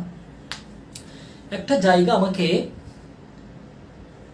জরিনা খাতুন কি করেছে, হেবা করেছে, জায়গাটা কোনো ধরেও দেখতে পারলাম না, শুয়েও দেখতে পারলাম না, তাহলে এটা রিকভার করতে হবে না, রিকভার করতে হবে। তাহলে যে জায়গার মালিক আমি, যেহেতু আমি এটা হেবা আমাকে করেছে, যেহেতু আমি এটা ক্রয় করেছি, যেহেতু আমার মা আমার নানা থেকে পেয়েছেন উত্তরাধিকার মূলে যেহেতু উনি পেয়েছেন, উনি মালিক, আমি হেবা মূলে পেয়েছি, আমি মালিক, আমি ক্রয় করেছি, আমি মালিক, আমার মা তার বাবা থেকে পেয়েছেন, আমি আমার বাবা থেকে পেয়েছি, তাহলে আমরা বিভিন্নভাবে একটা জায়গার মালিকানা আমাদের আছে। তাহলে এই জায়গার দখলটা ছুঁয়ে দেখার অধিকার তো আমাদের আছে। তাহলে যে জায়গার মালিক আমি, যে জায়গায় আমার টাইটেল আছে, সত্য আছে, এই জায়গার দখলটা আমি কিভাবে পাবো, এই কথাটা বলা আছে সেকশন 8 এ। Recovery of specific immovable property, এটা কিভাবে রিকভার আমরা করব এই সেকশনে বলে দিচ্ছে। A person entitled to possession of specific immovable property, আপনি এমন একজন ব্যক্তি, আপনি হচ্ছেন এন্টাইটেলড টু পজিশন, আপনি দখল পাওয়ার অধিকারী। ঠিক আছে, এই দখলটা পাওয়ার অধিকার আপনার আছে। ঠিক আছে, এই দখলটা পাওয়ার অধিকার আপনার আছে। You are entitled to possession, you are entitled to the possession of specific immovable property. একটা স্পেসিফিক ইমুভেবল প্রপার্টি, স্থাবর সম্পত্তি, এক খণ্ড জমি আপনি আপনার দখলে পাওয়ার হচ্ছে অধিকারী। এন্টাইটেল, টাইটেল একটা শব্দ এখানে আছে। আপনি কেন এন্টাইটেল, এখানে আপনার সত্য আছে, আপনার সত্য আছে, আপনি ক্রয় করেছেন, আপনার মা পেয়েছে আপনার বাবা থেকে, আপনার নানা থেকে, যার কারণে আপনার এখানে কি আছে, সত্য আছে। আপনি এই জায়গাটার দখল পাওয়ার অধিকার আপনার আছে। ঠিক আছে, এই দখল পাওয়ার আপনার অধিকার আছে। তাহলে আপনি এমন একজন, হু আর ইউ, আপনি হচ্ছেন সেই ব্যক্তি, ইউ আর দ্যাট পারসন, যার you are entitled to possession a piece of land, এই একখণ্ড জায়গাটার দখল পাওয়ার অধিকার আপনার আছে, আপনি হচ্ছেন সেই ব্যক্তি। তাহলে আপনি কিভাবে দখলটা পাবেন বলে দিচ্ছে, may recover in the manner prescribed by the CPC. আপনি এটা রিকভার করতে পারবেন একটা নিয়ম বলা আছে সিপিসিতে, যে নিয়মটা বলা আছে ওই নিয়ম অনুসারে। তাহলে সিপিসির নিয়ম অনুসারে আপনি এই জায়গাটা কি করতে পারবেন, রিকভার করতে পারবেন। তাহলে এই সেকশনে যে কথাগুলো বলা আছে জাস্ট আমরা সেগুলো পড়বো, বাড়তি কিছু পড়বো না আপাতত। এখানে যেটা হেডলাইন দিয়ে আছে, হেডলাইন হচ্ছে recovery of specific immovable property, এটা হচ্ছে হেডলাইন। এখানে বলা আছে রিকভার কে করবে, রিকভার করবে সেই ব্যক্তি যে ব্যক্তি হচ্ছে অধিকারী, এন্টাইটেল, অধিকার আছে। কিসের অধিকারী, একটা দখলের অধিকারী। তাহলে একজন ব্যক্তি যে একখণ্ড জায়গার দখল পাওয়ার অধিকারী, সেই ব্যক্তি ওই জায়গাটা পুনরুদ্ধার করতে পারবে, রিকভার করতে পারবে কোন নিয়ম অনুসারে, সিপিসিতে যেই নিয়ম বলা আছে সেই নিয়ম অনুসারে। সিপিসিতে যেই নিয়ম দেয়া আছে সেই নিয়ম অনুসারে আপনি কি করবেন, আপনার জায়গাটা দখল পুনরুদ্ধার করতে পারবেন। আপনি কেন দখল পুনরুদ্ধার করবেন, কেন? কারণ আপনার এখানে টাইটেল আছে, সত্য আছে। আপনি সত্যটা কিভাবে পেয়েছেন, নানাভাবে সত্য পাওয়া যায়, ঠিক আছে। তাহলে আমি যদি সত্য যদি কোনো জায়গাতে যদি আমার যদি থাকে, ওই জায়গাটা ধরে দেখা, ছুঁয়ে দেখা, ওই জায়গায় বসে থাকার অধিকার আমার আছে। এই যে ধরে দেখা, ছুঁয়ে দেখা, বসে থাকার অধিকারটা পাওয়ার জন্য আমাকে দেখতে হবে সিপিসি। সিপিসিতে যেই নিয়ম বলা আছে সেই নিয়ম অনুসারে আমি আমার এই জায়গাটা রিকভার করতে পারবো। এই সেকশনের মধ্যে শুধু এই কথাটা বলা আছে। এই কথাটা ক্লিয়ার কিনা বলেন, এরপর আমরা বাকিটা দেখব, ঠিক আছে। এই কথাটা বলেন, এই কথাটা ক্লিয়ার কিনা কমেন্টে বলেন। অনেকে আপনারা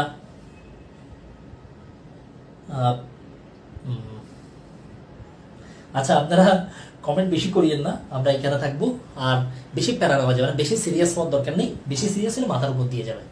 এটাতে অত বেশি সিরিয়াস কিছু না, এগুলোকে ভেঙে ভেঙে চোরমার করে ফেলা হবে, এগুলো খিচুড়ি আকারে খাওয়া হবে, ঠিক আছে। এটা নিয়ে প্যারা নেওয়ার কিছু নাই, চিল মোডে পড়াশোনা হবে, প্যারা নেওয়ার কিছু নাই।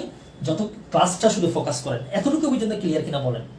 সেকশনে যা আছে শুধু ততটুকু পড়েছি, এক্সট্রা এক লাইনও পড়িনি, এক্সট্রা একটু পরে পড়বো, ঠিক আছে। আপাতত এতটুকুই।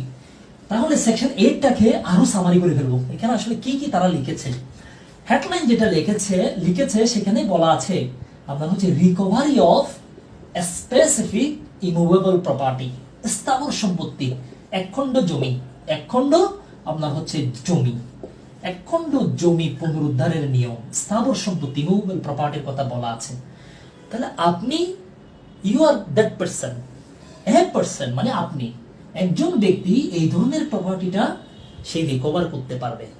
এই ব্যক্তিটা কে, যে হচ্ছে এন্টাইটেল টু পজিশন, যার টাইটেল আছে, যার আপনার হচ্ছে কি আছে, যার টাইটেল আছে এই দখলটা পাওয়ার ক্ষেত্রে, টাইটেল আছে এই দখলটা পাওয়ার ক্ষেত্রে, এই দখল পাওয়ার অধিকার আপনি। কেন আপনি অধিকার, ওই যে আপনি ক্রয় করেছেন, আপনার বাবা পেয়েছে, আপনার মা পেয়েছে, আপনার দাদা পেয়েছে, এই কারণে এখানে আপনার সত্য আছে এবং আপনি দখলটা পাওয়ার অধিকার আপনার আছে। এখন আপনি কিভাবে নেবেন দখলটা, এখানে বলা হচ্ছে, এখানে কোনো নিয়ম বলা নাই, বলে দিচ্ছে আপনাকে ফলো করতে হবে সিপিসি। তাহলে সিপিসিতে যে নিয়মটা বলা আছে এই নিয়ম অনুসারে আপনি এই জায়গার দখলটা আপনি নিতে পারবেন। আচ্ছা, তাহলে সেকশন 8 আমরা দেখলাম। এবার চলেন তো দেখি সেকশন 9 কি আছে।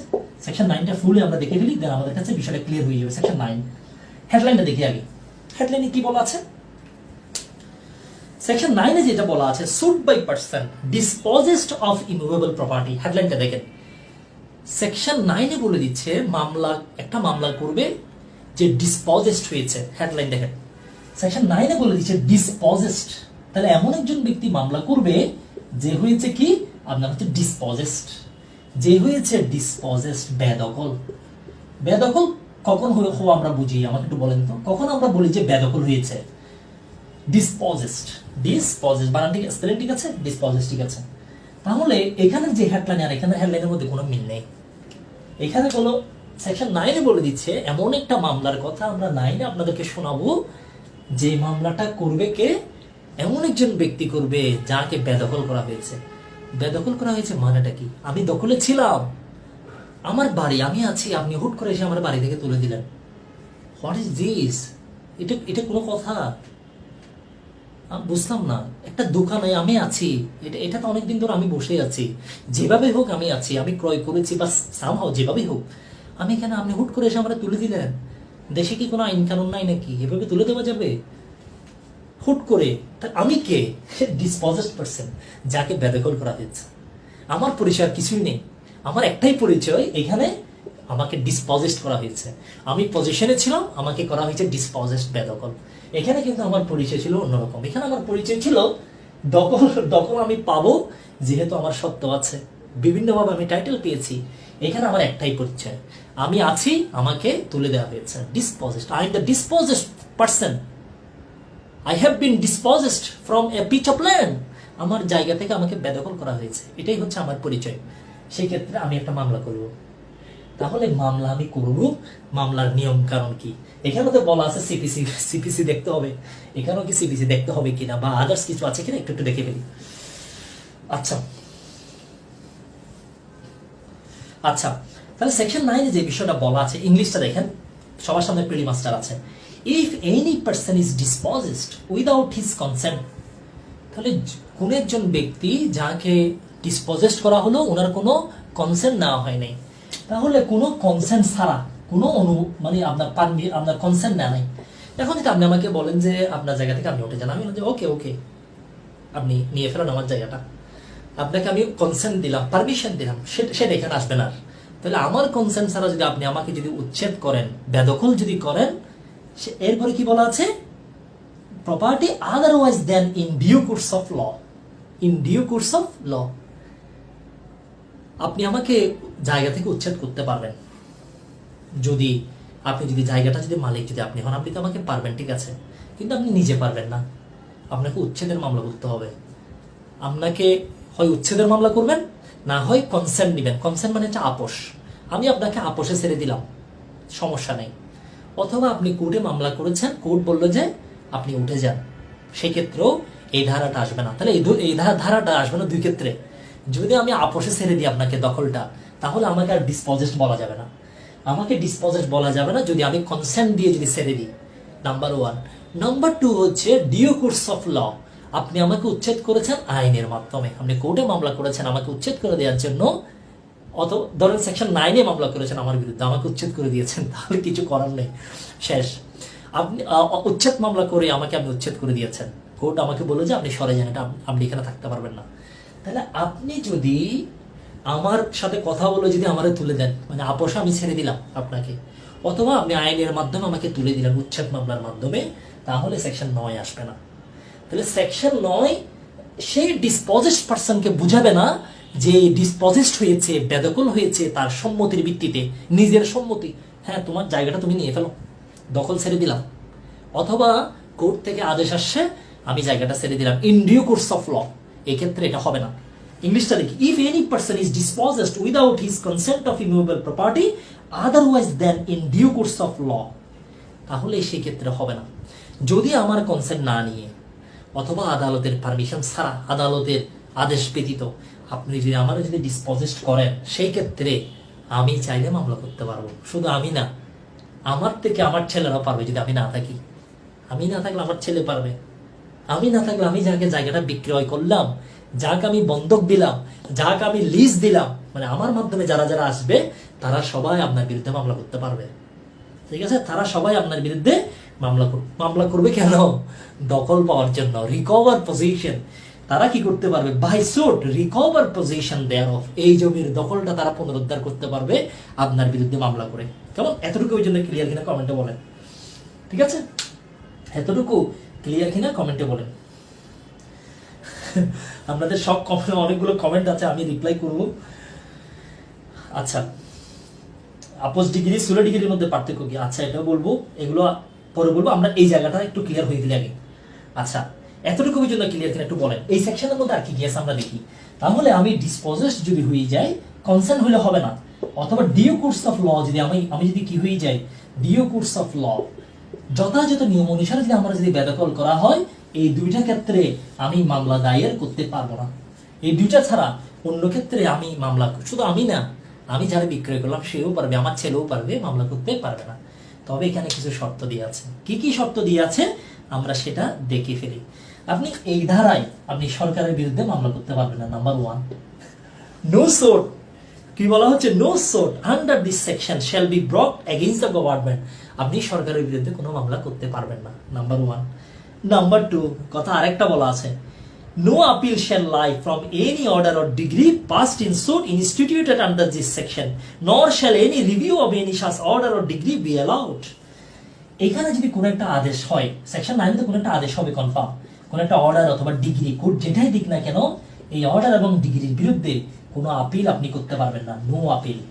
এইটার আপনি কোনো রিভিউ করতে পারবেন না, ঠিক আছে? কোনো রিভিউ করতে পারবেন না, কোনো আপিলও করা যাবে না, কোনো রিভিউ করা যাবে না। দুইটা কথা এখানে বলা আছে।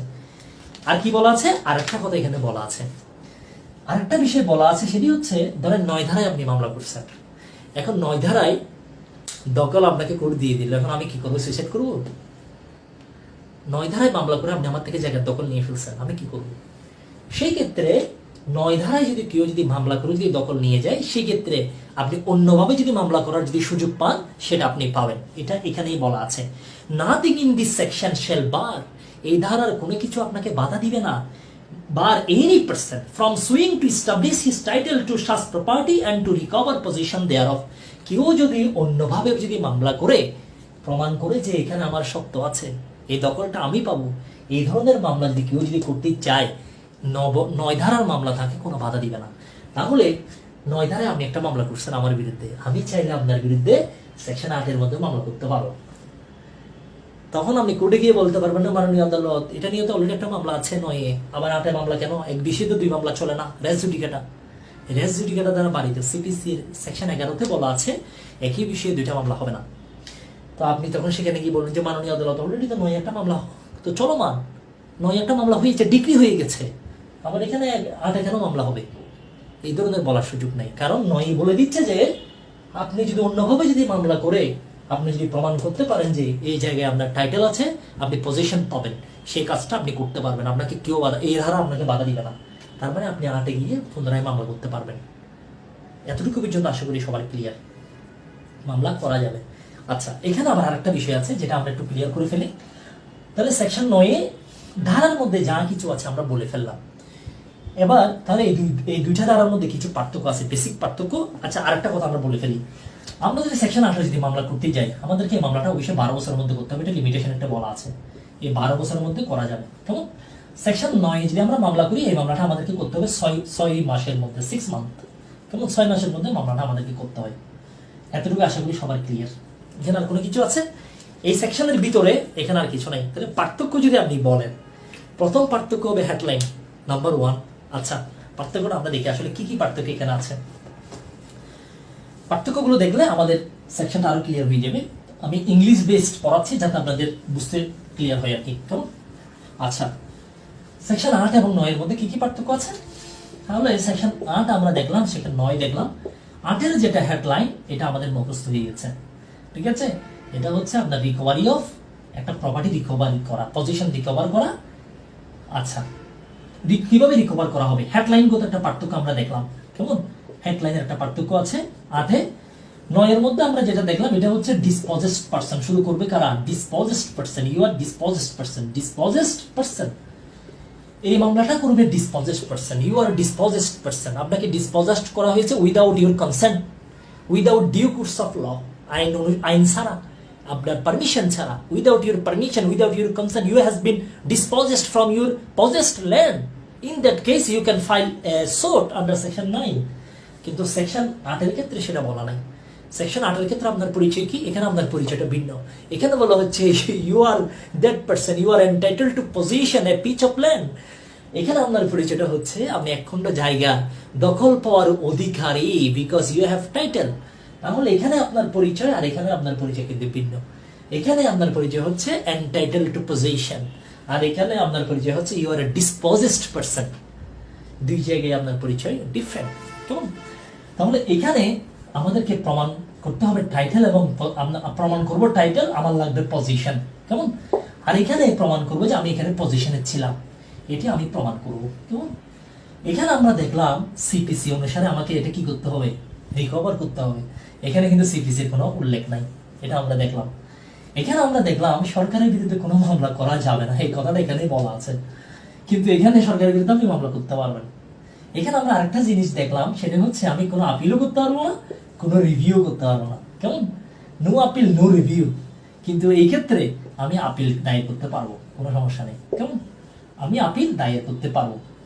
এক্ষেত্রে সরকারের বিরুদ্ধে মামলা করা যাবে না, এক্ষেত্রে সরকারের বিরুদ্ধে মামলা করা যাবে।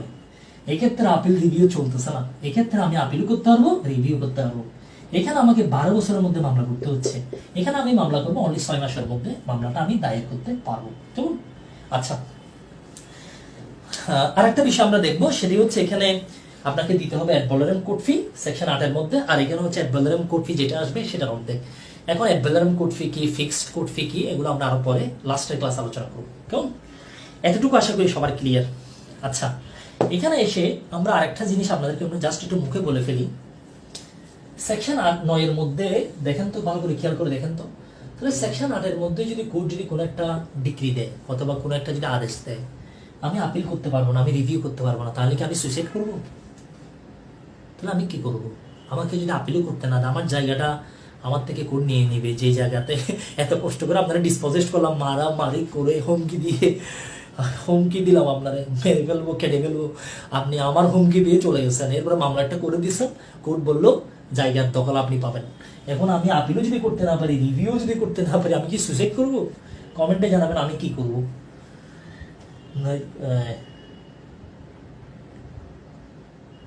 আচ্ছা, একজনে বলেছেন 9 ধারা অ্যাড ভ্যালোরেম কোড ফি এটা কোথায় আছে? এটা আইনে, এটা হচ্ছে সেকশনে নাই, বাট এটা প্র্যাকটিসে আছে। প্র্যাকটিসে না, এটা সুট ভ্যালুয়েশন একটা অ্যাক্ট আছে, ঠিক আছে, আলাদা একটা আইন আছে। এই মানে আপনার হচ্ছে মামলার কোর্ট ফি কত দিতে হবে, কোর্ট ফিস একটা আইন আছে, দুইটা ল, একটা হচ্ছে কোর্ট ফিস আইন আর একটা হচ্ছে সুট ভ্যালুয়েশন অ্যাক্ট। এই দুইটা আইনের মধ্যে আমরা দেখব কোথায় আমরা অ্যাড ভ্যালোরেম দিব, অ্যাড ভ্যালোরেম কি, কোথায় অর্ধেক দিব, কোথায় 300 টাকা দিব, কোথায় 50 টাকা দিব, 100 টাকা দিব, এগুলো আমরা আলাদাভাবে ডিসকাশন করবো। কেমন? এই ক্লাসে না, ভিন্ন ক্লাসে। আচ্ছা, revision CPC section 115 revision, no suicide only revision. আচ্ছা, কোনো সুইসাইড করার জন্য কেউ এগ্রি না, শুধুমাত্র আপনারা রিভিশন করবেন। তাহলে যেখানে আপিল এবং রিভিউ করা যাচ্ছে না, আমরা রিভিশন করতে পারবো শুধু, তাহলে সেকশন 9 যদি কোর্ট যদি কোনো ডিগ্রি দেয় সেক্ষেত্রে আপিল চলবে না। প্রশ্ন হচ্ছে সকল ডিগ্রির এগেনস্টে তো আপিল চলে, তাহলে এটার এগেনস্টে চলে না, এটা একটু আমরা জেনে ফেলি এরকম আর কোনো ডিগ্রি আছে কিনা। প্রথম বিষয় হচ্ছে সিপিসি যদি আমরা সেকশন 96 যদি দেখি, 96 ধারা যদি দেখি, সেখানে বলা আছে আপনি প্রত্যেকটা ডিগ্রির এগেনস্টে ইউ ক্যান ফাইল আপিল দায়ের করতে পারবেন, কোনো সমস্যা নাই, প্রত্যেকটা ডিগ্রির বিরুদ্ধে আপনি আপিল দায়ের করতে পারবেন। 3টা ডিগ্রির এগেনস্টে বেসিক্যালি আপিল করতে পারি না আমরা। একটা ডিগ্রি হচ্ছে আপনার কম্প্রোমাইজ ডিগ্রি, যদি কম্প্রোমাইজ যদি হয়ে যায়, যেটাকে আমরা কনসেন্ট ডিগ্রিও বলি, এটার এগেনস্টে আপনি আপিল দায়ের করতে পারবেন না, কম্প্রোমাইজ ডিগ্রি। 2 নম্বরের মধ্যে হচ্ছে এসআরএস সেকশন 9 যদি কোনো একটা ডিগ্রি দেওয়া হয়, তার এগেনস্টে আপনি আপিল দায়ের করতে পারবেন না, আপনাকে রিভিশন দায়ের করতে হবে। আর একটা হচ্ছে স্মল কজ কোড যদি কোনো একটা ডিগ্রি দেয়, সেই ক্ষেত্রেও আপনি আপিল দায়ের করতে পারবেন না। এই ডিগ্রিগুলোর এগেনস্টে কোনো আপিল চলে না, প্রিলি মাস্টারে লিখেছি আমি। তাহলে কম্প্রোমাইজ ডিগ্রি এগেনস্টে আপিল করা যায় না, এসআরএস 9 এর ডিগ্রি যদি দেয় আপিল করা যায় না, আর স্মল কজ কোড যদি কোনো ডিগ্রি দেয় সেই ক্ষেত্রেও আপিল দায়ের করা যায় না। এতটুকু পর্যন্ত ক্লিয়ার কিনা কমেন্টে জানাবেন।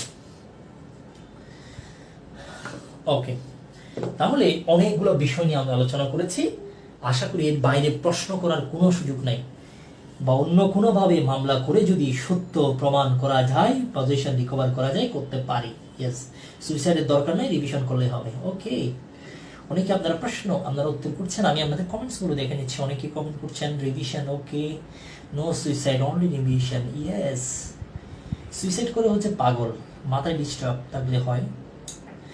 এক্সপ্রেশন সুলতান, তার মানে আচ্ছা ওকে, অনেকগুলো কমেন্ট আপনাদের দেখতে পাচ্ছি, কোনো কমেন্ট যাতে বাদ না যায়, আমি খুবই কেয়ারফুল।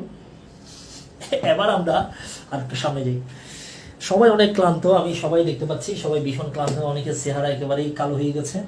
সবাইকে রিকোয়েস্ট করবো আপনারা 20 সেকেন্ডের একটা ব্রেক নিচ্ছি, 20 সেকেন্ডে একটু পানি খেয়ে নেবেন, এরপর আমরা আরেকটা সেকশনে চলে যাবো যেটা আমাদের পরীক্ষার জন্য দরকার। 20 সেকেন্ড ব্রেক দিলাম, 20 সেকেন্ডে সবাই পান করবেন হচ্ছে পানি। মাজাদ হোসেন বলেছেন আড্ডায় তাহলে রিভিউ করা যাবে না? রিভিউ অবশ্যই করতে পারবেন, যেখানে আপিল চলে সেখানে রিভিউ চলে।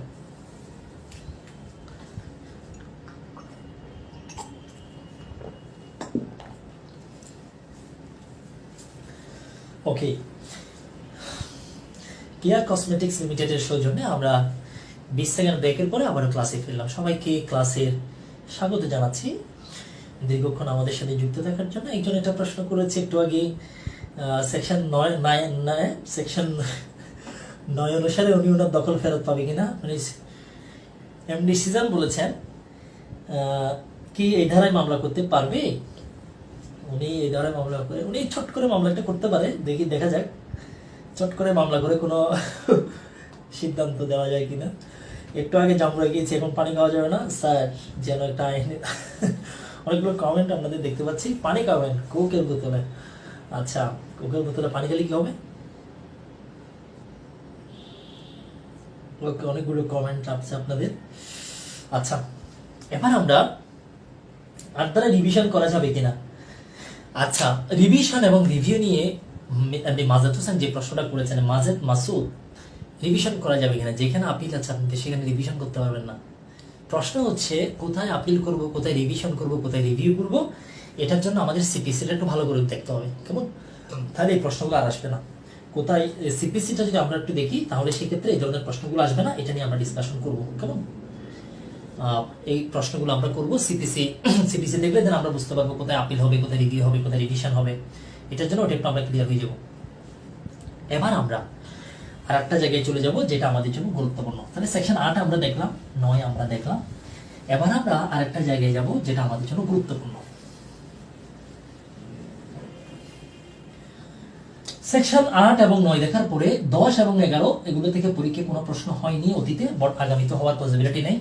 দুইটাই সেম, একটু দেখে নেবেন, কেমন? 10-11 থেকে প্রশ্ন হয় না, কারণ এই ধরনের মামলা কোর্টে কেউ ফাইল করে না, কেমন? কেউ যেহেতু কোর্টে ফাইল করে না, এই জন্য এখানে মামলা হয় না। এবার আমরা আরেকটা জায়গায় চলে যাব, সেটা হচ্ছে সেকশন 12। চলেন সেকশন 12 কি আছে আমরা একটু দেখে ফেলি। Section 12 most important. সেকশন 12 আমরা একটু দেখে ফেলি এখানে কি কি বিষয় আছে। সেকশন 12, কোন কোন চুক্তিগুলো সুনির্দিষ্টভাবে কার্যকর করার জন্য কোর্ট আদেশ দিতে পারবে, কোর্টের পাওয়ার আছে।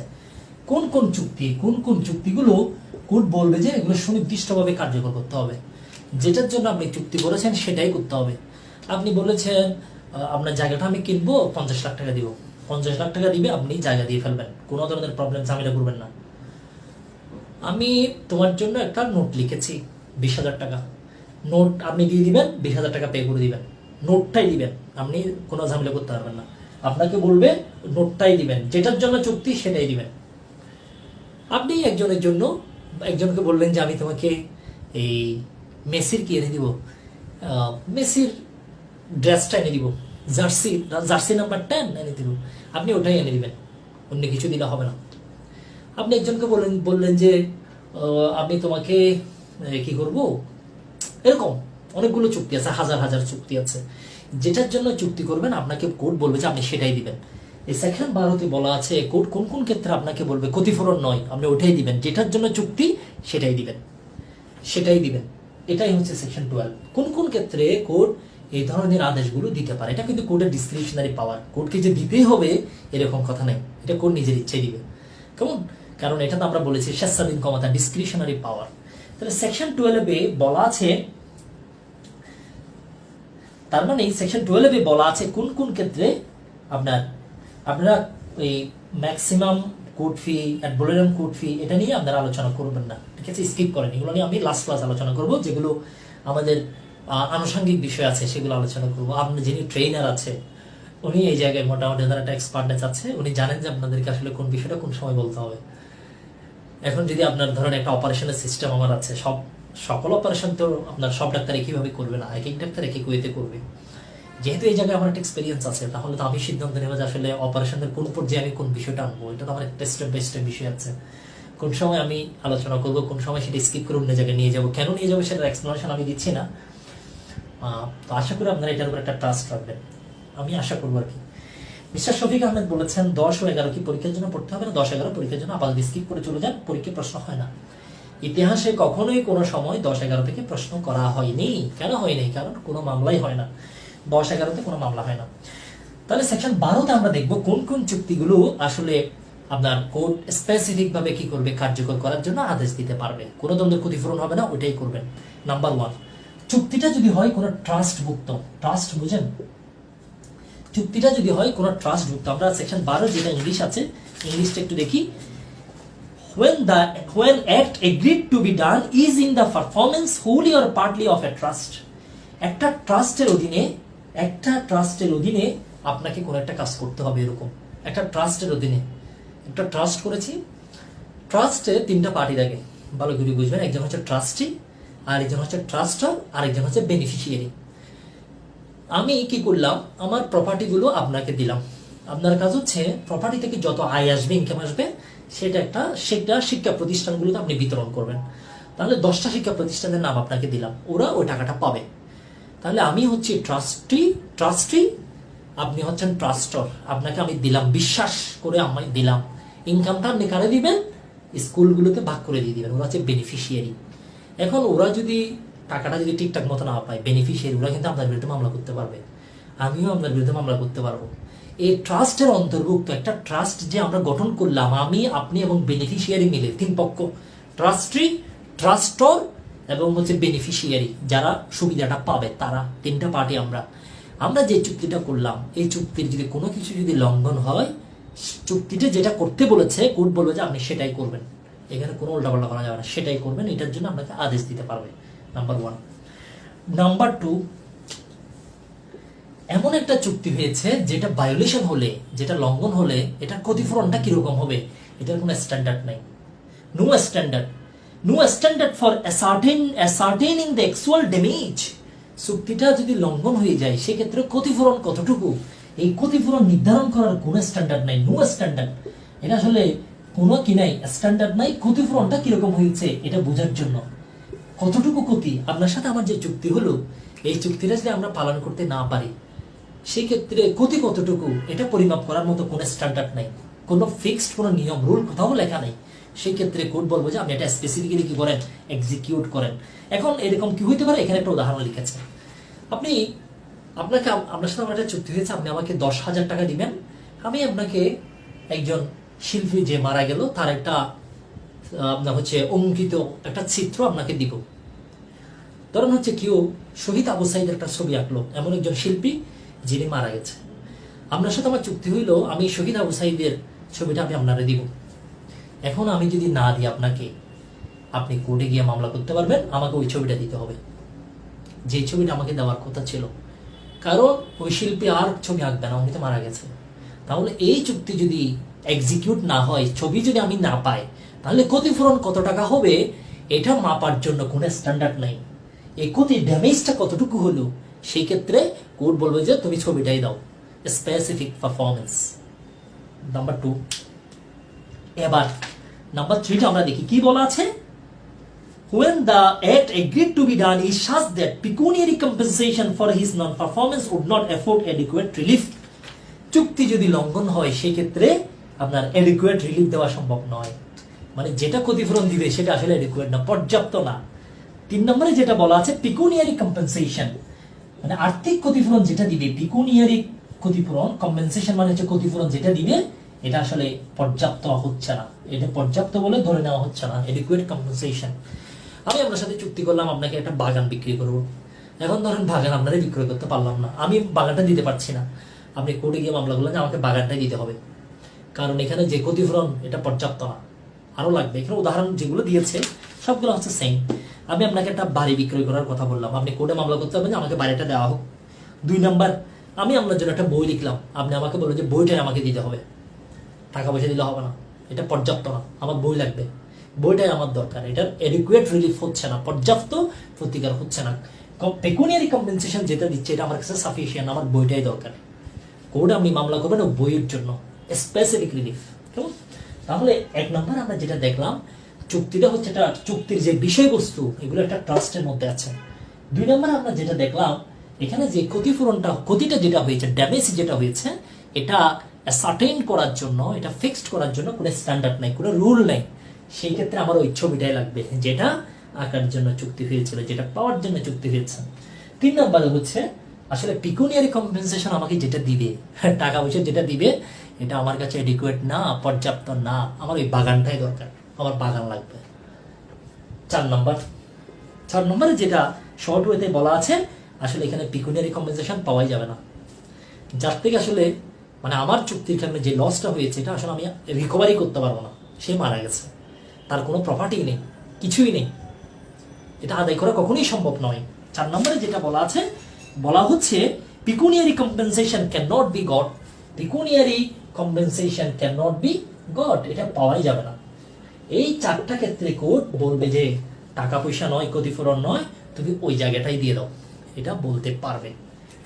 এই 4টার বাইরে আরেকটা জায়গা আছে, যেই ক্ষেত্রে আরেকটা জায়গা আছে যেটা নিচে শর্ত দিয়ে বলে দিয়েছে, সেটি হচ্ছে আপনার সাথে যদি আমি একটা সম্পত্তি দেওয়ার যদি চুক্তি করি, বায়নানামা করি, কন্ট্রাক্ট ফর সেল, আমি আপনাকে একটা জায়গা বিক্রয় করব, এটা একটা চুক্তি করলাম, কেমন? সেই ক্ষেত্রে আপনি যদি ওই সম্পত্তিটার জন্য যখন মামলা করবেন, চুক্তি কার্যকর করার জন্য যখন মামলা করবেন, কোর্ট ধরে নিবে যে এখানে টাকা পয়সা দিয়ে হবে না, টাকা পয়সা পর্যাপ্ত প্রতিকার নয়। কোর্ট ধরে নিবে যে আপনাকে কোর্ট শ্যাল প্রিজাম্পশন, এখানে লেখা আছে শ্যাল প্রিজিউম করবে যে আপনার হচ্ছে আপনাকে ইমুভেবল প্রপার্টিটাই দিতে হবে, যেটার জন্য চুক্তি করেছেন, যে জায়গাটার জন্য, সেই জায়গাটা আপনাকে দিতে হবে। এটা কোর্টের প্রিজাম্পশন থাকবে, এটা শ্যাল প্রিজাম্পশন। তাহলে আপনার সাথে আমার একটা বায়নানামা হলো, আপনি হচ্ছে আমার একটা প্রপার্টি আপনাকে আমি সেল করব। এখন কোর্টে যখন আপনি মামলা করেছেন, কোর্ট মাথার মধ্যে ক্ষতিপূরণের বিষয় আনবে না, কোর্ট ধরে নিবে যে ওই জায়গাটাই আপনাকে দিতে হবে। এখন আমি যদি চাই জায়গা না দিতে, তখন কোর্টকে, যেহেতু এটা বলা আছে শ্যাল প্রিজাম্পশন, তখন কোর্টকে আমি ব্যাখ্যা করবো, মাননীয় আদালত কেন আমি জায়গাটা দিতে পারছি না, কেন আমি দিতে পারছি না, সেটা যদি আমি কোর্টকে স্যাটিসফাই করতে পারি, সেক্ষেত্রে কোর্ট বলবে যে উনি জায়গা দিতে পারবে না, উনি আপনাকে ক্ষতিপূরণ দিবে। কিন্তু প্রথমেই কোর্ট ধরে নিবে যে বায়নানামা যদি হয়, সম্পত্তি বিক্রয়ের যদি কোনো চুক্তি হয়, সেটা টাকা পয়সা দিয়ে কম্পেনসেশন করা যাবে না, এটা কোর্ট ধরে নিবে। তবে জমি না হয়ে যদি কোনো একটা যদি মোবাইলের চুক্তি হয়, ল্যাপটপ দেওয়ার জন্য চুক্তি হয়, অথবা যদি ধরেন কাপড়ের যদি চুক্তি হয়, এই বিষয়গুলো কিন্তু টাকা পয়সা দিয়ে হয়ে যাবে, এগুলো কম্পেনসেশন করা যাবে, এটা কোর্ট ধরে নিবে। কিন্তু এগুলোর ক্ষেত্রে কোর্ট শ্যাল প্রিজিউম করবে যে কি ওইটাই আপনাকে দিতে হবে। আর এই যে সেকশন 12 মামলা আপনাকে করতে হবে 1 বছরের মধ্যে। উনি যেদিন সুনির্দিষ্ট কার্য সম্পাদন অস্বীকার করবে, মানে আমি আর দিতে পারবো না, তোমাকে করবো না, তখন থেকে আপনি 1 বছরের মধ্যে মামলা করবেন, অথবা যেই সময় দেওয়ার কথা সেই সময় যদি না দেয়, সেদিন থেকে আপনি 1 বছরের মধ্যে মামলা দায়ের করতে পারবেন। কেমন? এতটুকু পর্যন্ত ক্লিয়ার কিনা কমেন্টে জানাবেন। এই সেকশনটা পরীক্ষার জন্য গুরুত্বপূর্ণ, কিন্তু এটা মাথায় রাখতে হবে আমাদের, এটা পরীক্ষার জন্য গুরুত্বপূর্ণ। এতটুকু পর্যন্ত ক্লিয়ার কিনা কমেন্টে বলেন। 9 খারিজ করলে এর বিরুদ্ধে খারিজ রদের আবেদন করা যাবে। 9 যদি আপনাকে 9 যদি খারিজ করলে আপনি এটার বিরুদ্ধে তো মামলা করতে পারবেন, এটা একটা ডিগ্রি, ঠিক আছে? আপনার প্লেন যদি রিজেক্ট করে, সেই ক্ষেত্রে এটা একটা ডিগ্রি, সেই ক্ষেত্রে ডিগ্রি। আর 9 এর ক্ষেত্রে যদি আপনি যদি কোনো কিছু না পান, খারিজ হয়ে যায়, আপনি 8 এসে মামলা করতে পারবেন, কোনো সমস্যা নেই, আপনি 8 এসে মামলা করতে পারেন। এখন আপনি যে বললেন 9 যদি খারিজ করে দেয়, 9 আপনার কি খারিজ করেছে? মামলা খারিজ করেছে নাকি আরজি খারিজ করেছে? মামলা খারিজ করলে বিধান একরকম, আরজি খারিজ করলে বিধান আরেক রকম, এগুলো আমরা সিপিসিতে আলোচনা করব। একটা মামলা, সেটা 9 এর মামলা হোক আর 8 এর মামলা হোক আর 12 মামলা হোক, একটা মামলা যদি আরজি যদি খারিজ হয়ে যায় তাহলে কি হবে, আর মামলা খারিজ হলে তখন কি হবে, এগুলো হচ্ছে দিস ইজ অ্যানাদার ডিসকাশন, এটা আরেকটার আলোচনা, এটা সিপিসিতে আমরা করব। সেটা 9 এর হোক, 8 এর হোক, 12 এর হোক, সেটা 31 এর হোক। এতটুকু পর্যন্ত ক্লিয়ার কিনা কমেন্টে জানাবেন। আমরা সবগুলো বিষয়কে একেবারে কেটে বেটে ছেটে আমরা পড়ার জন্য চেষ্টা করছি, কেমন? কোনো ধরনের কনফিউশন রাখা যাবে না। লটাকে আমরা ভালোবাসার দৃষ্টিতে পড়তে চাই, এটাকে ধারণ করতে চাই, মুখস্থ করতে চাচ্ছি না। ক্লাস আমরা লিখবো না, আমরা লিখবো বই 7 বছর, কেমন? সেকশন 12। এবার আমরা আলোচনা করবো আরেকটা জায়গা, সেটি হচ্ছে কয়েকটা সেকশন আছে, এগুলো আমরা সিম্পলি আলোচনা করব, পরীক্ষায় প্রশ্ন আসা নেই। ধারা 13, ধারা 13 এটি হচ্ছে চুক্তি আইনের, আপনারা যখন চুক্তি আইন, আপনারা অনেকেই পড়বেন, চুক্তি আইন যখন পড়বেন, চুক্তি আইনের একটা ধারা 56 আছে, সেটি হচ্ছে এক্সপ্লানেশনটা আরেকবার যদি বুঝিয়ে দিতেন। এক্সপ্লানেশন কোনটা? আচ্ছা, এক্সপ্লানেশনটা হচ্ছে এটা শুধুমাত্র ইমুভেবল প্রপার্টির ক্ষেত্রে, জমির ক্ষেত্রে আপনার সাথে আমি একটা বায়নানামা করলাম, আমার জায়গাটা আমি আপনাকে দিব। এখন আমি যদি আপনাকে জায়গা দিতে না পারি বা না দিই, আপনি কোর্টে মামলা করবেন না? কোর্টে যখন মামলা করবেন, এই ধরনের মামলায় কোর্ট ধরে নিবে যে এখানে টাকা পয়সা দিলে হবে না, ওই জায়গাটাই দিতে হবে আপনাকে, আমাকে, মানে কোর্ট ধরে নিবে এটা সেলফ প্রিজাম্পশন। কোর্ট অনুমান করবে যে কি জায়গাটাই এখানে হচ্ছে এক্সাক্ট প্রতিকার, টাকা পয়সা দিলে হবে না। সেই ক্ষেত্রে আমি কোর্টকে যদি বোঝাইতে যদি না পারি, তাহলে কোর্ট বলে যে জায়গাটা দিয়ে দাও। আর কোর্টকে যদি আমি স্যাটিসফাই করতে পারি, তখন বলবো যে টাকা পয়সা দিয়ে দাও, জায়গা দিতে হবে না। এটা হচ্ছে ল্যান্ডের ক্ষেত্রে সেলফ প্রিজাম্পশন হিসেবে ধরে নিবে, কিন্তু অন্যান্য ক্ষেত্রে এরকম হবে না। আচ্ছা, এবার আমরা সেকশন 13 বিষয়টা নিয়ে একটু আলোচনা করি।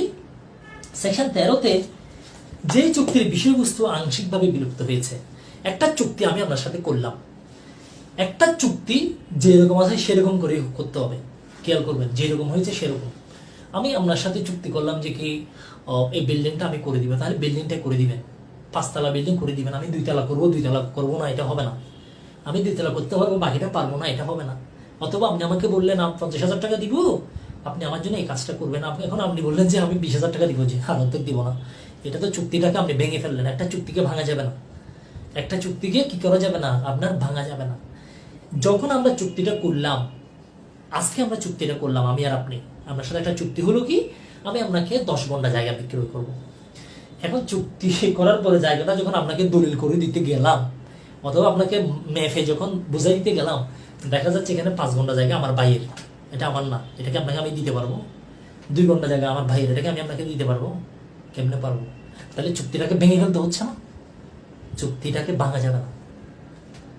সেকশন 56-এ বলা হচ্ছে, চুক্তি আইনের 56-এ একটা চুক্তিকে আপনি ভাঙতে পারবেন না, যেরকম আছে সেরকমই করতে হবে। ফুলি আপনাকে কি করতে হবে, এটা পারফরমেন্স করতে হবে, কার্যকর করতে হবে, এক্সিকিউট করতে হবে। এটাই হচ্ছে সেকশন 56। এই সেকশন 56-র বিপরীত কথা হচ্ছে সেকশন 13। এই সেকশন 13-তে বলা হচ্ছে একটা চুক্তিকে চাইলে ভেঙেও কার্যকর করা যাবে, মানে যতটুকু সম্ভব ততটুকু যদি কার্যকর করার যদি সুযোগ থাকে তাহলে সেটি কার্যকর করা যাবে। এটা হচ্ছে ব্যতিক্রম কিসের, আপনার সেকশন 56-র একটা ব্যতিক্রম। নর্মালি একটা চুক্তিকে ভাঙা যাবে না, কিন্তু সেকশন 13 হচ্ছে তার একটা ব্যতিক্রম। সেকশন 13-তে বলা হচ্ছে একটা চুক্তি, আপনার 13-র যেটা সামারি, সেই সামারিটা হচ্ছে আংশিকভাবে বিলুপ্ত হয়ে গেছে। আপনার সাথে এটা মানে বলা হচ্ছে যে চুক্তির বিষয়বস্তু চুক্তি সম্পাদিত হওয়ার পর, আপনার সাথে আমি আজকে চুক্তি করলাম, আমি আপনাকে আমার আম বাগানটা কি করবো, বিক্রয় করব। আজকে চুক্তি করলাম, এখন চুক্তি হয়ে গেছে। এখন চুক্তি সম্পাদন হওয়ার পরে, এরপরে কার্যকর হওয়ার আগেই তা আপনার সাথে যেহেতু আমি চুক্তি করলাম, 1 লাখ টাকা আপনাকে দিব, আপনি আমাকে 1 লাখ টাকা দিবেন, আমার আম বাগানটা আমি আপনাকে দিব, এটাই তো চুক্তি। আপনি আমাকে টাকা দিবেন আর আমি আম বাগান দিব, চুক্তি হয়ে গেছে আমাদের। তাহলে আপনি টাকা দিলে সাথে সাথে আমি আম বাগানটা দিয়ে দিব, সম্পাদনটা বাকি আছে, কার্যকরটা বাকি আছে। এখন কার্যকর হওয়ার সময় গিয়ে দেখলাম যে কি 100টা আম গাছের মধ্যে 50টা একজনে কেটে ফেলছে, ঘূর্ণিঝড়ে নষ্ট হয়ে গেছে। এখন প্রশ্ন হচ্ছে বাকি 50টা আপনি নিতে পারবেন কিনা। সেক্ষেত্রে আপনি আমাকে কত টাকা দিবেন, 1 লাখ টাকা দিবেন নাকি টাকা অর্ধেক দিবেন, মানে আদৌ এটা করা যাবে কিনা। সেকশন 13-তে বলা হচ্ছে যদি সুযোগ থাকে এই চুক্তিটা, মানে যতটুকু আছে ততটুকু সম্পাদনের যদি সুযোগ থাকে, সেই ক্ষেত্রে সেটা সম্পাদন করা যাবে, কার্যকর করা যাবে। একটা চুক্তিকে ভেঙে কার্যকর করা যাবে। তাহলে একটা চুক্তি সম্পাদনের সময় ছিল, সম্পাদন হওয়ার পরে এটা নাই। আপনাকে আমার একটা গরু বিক্রয় করার কথা, খেয়াল করবেন। এখন গরু যদি আজকে ধরেন আমি আর আপনি চুক্তি করলাম, গরুটা দেখলাম এটা হচ্ছে মারা গেছে আগেই, 10 দিন আগে গরু মারা গেছে। তো 10 দিন আগে মারা যাওয়া গরুর জন্য চুক্তি করলে হবে? এই চুক্তি জীবনেও কার্যকর করা যাবে না। আমি আর আপনি চুক্তি করলাম, আমার গরুটা আপনাকে সেল করবো, আজকে চুক্তি করলাম, আগামীকাল গরুটা মারা গেছে, এটা ভিন্ন বিষয়। এই চুক্তি তো কার্যকর করার সুযোগ নেই, কারণ তার কিছু অবশিষ্ট নাই। মরা গরুকে আপনি কিনবেন? আপনাকে ধরেন আমার ঘরটা বিক্রয় করার চুক্তি করলাম, এখন ধরেন ঘূর্ণিঝড় হলো, ঘরের অর্ধেক ভেঙে গেছে, তাহলে আর অর্ধেক আছে না? এখন আর অর্ধেক যেটা আছে এটা যদি কার্যকর করার যদি সুযোগ থাকে, সেক্ষেত্রে এই চুক্তিটা কার্যকর করা যাবে কিনা, this is a question. Section 13-তে বলা হচ্ছে এটা করা যাবে, চুক্তিকে ভাঙা যাবে। এখন প্রশ্ন হচ্ছে কিভাবে ভাঙবো। এমডি রজব আলী, জুমে এই সমস্যা কম হয়। জুমে কোন সমস্যা কম হয় আপনি একটু আমাকে এক্সপ্লেন করবেন।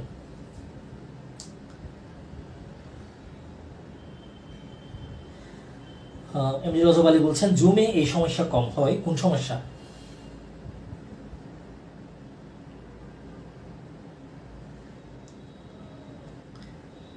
অনেকে আপনারা জয়েন করেছেন দেখতে পাচ্ছি।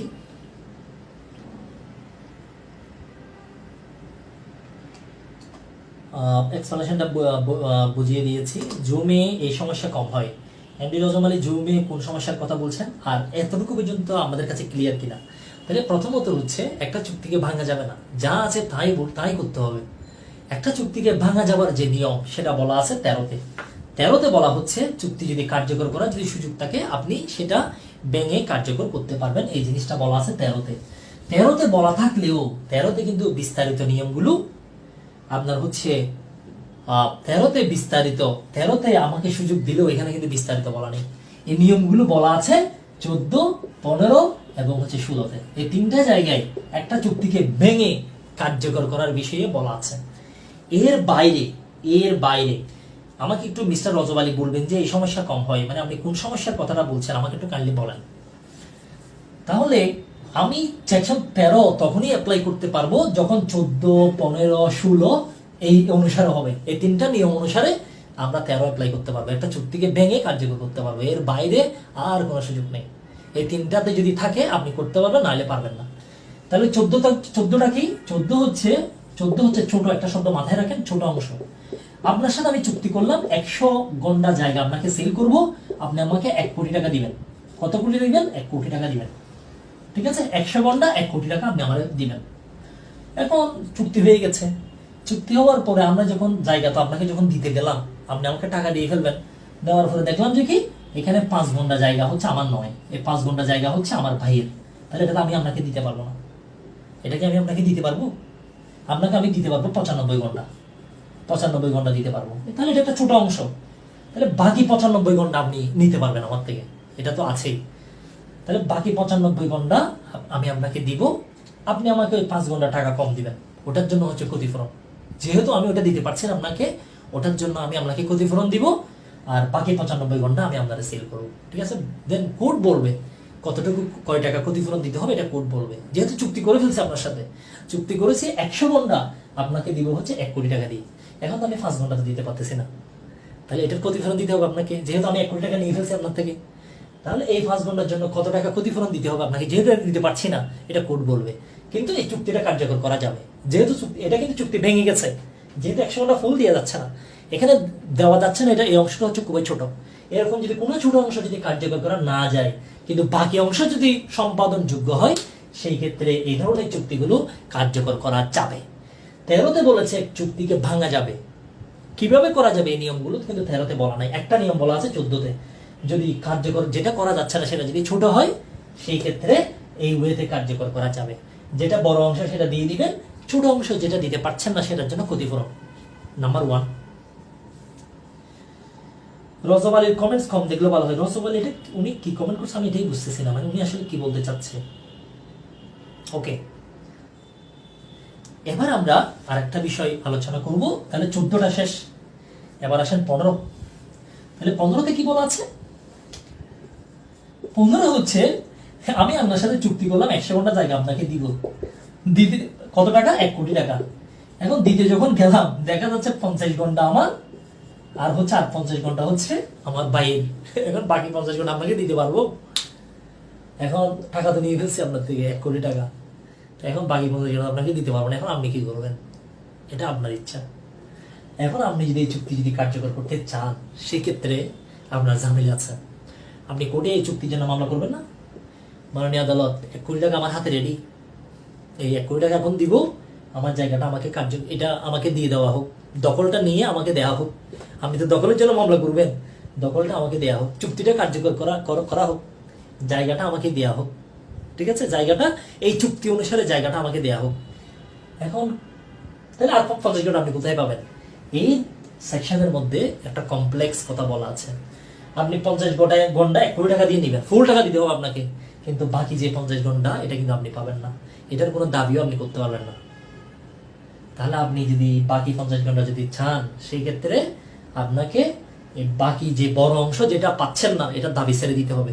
তার মানে আপনি তার সাথে চুক্তি করেছিলেন 100 ঘন্টা 1 কোটি, এখন আপনি 1 কোটি টাকা দিয়ে পাবেন হচ্ছে অনলি 50 ঘন্টা, বাকি 50 ঘন্টা দাবিও আপনি করতে পারবেন না। এটা হচ্ছে আইনেই বলা আছে। এগুলো পরীক্ষায় এখনো কোনো প্রশ্ন হয়নি, এগুলো বাস্তবে এগুলোর অ্যাপ্লিকেশন কম, এই জন্য পরীক্ষায় প্রশ্ন হয়নি। শেখ সাহেব নামটা বর্তমান প্রেক্ষাপটে কেমন যেন মনে হয়? ছোট অংশ, আচ্ছা বড় অংশ, ওকে।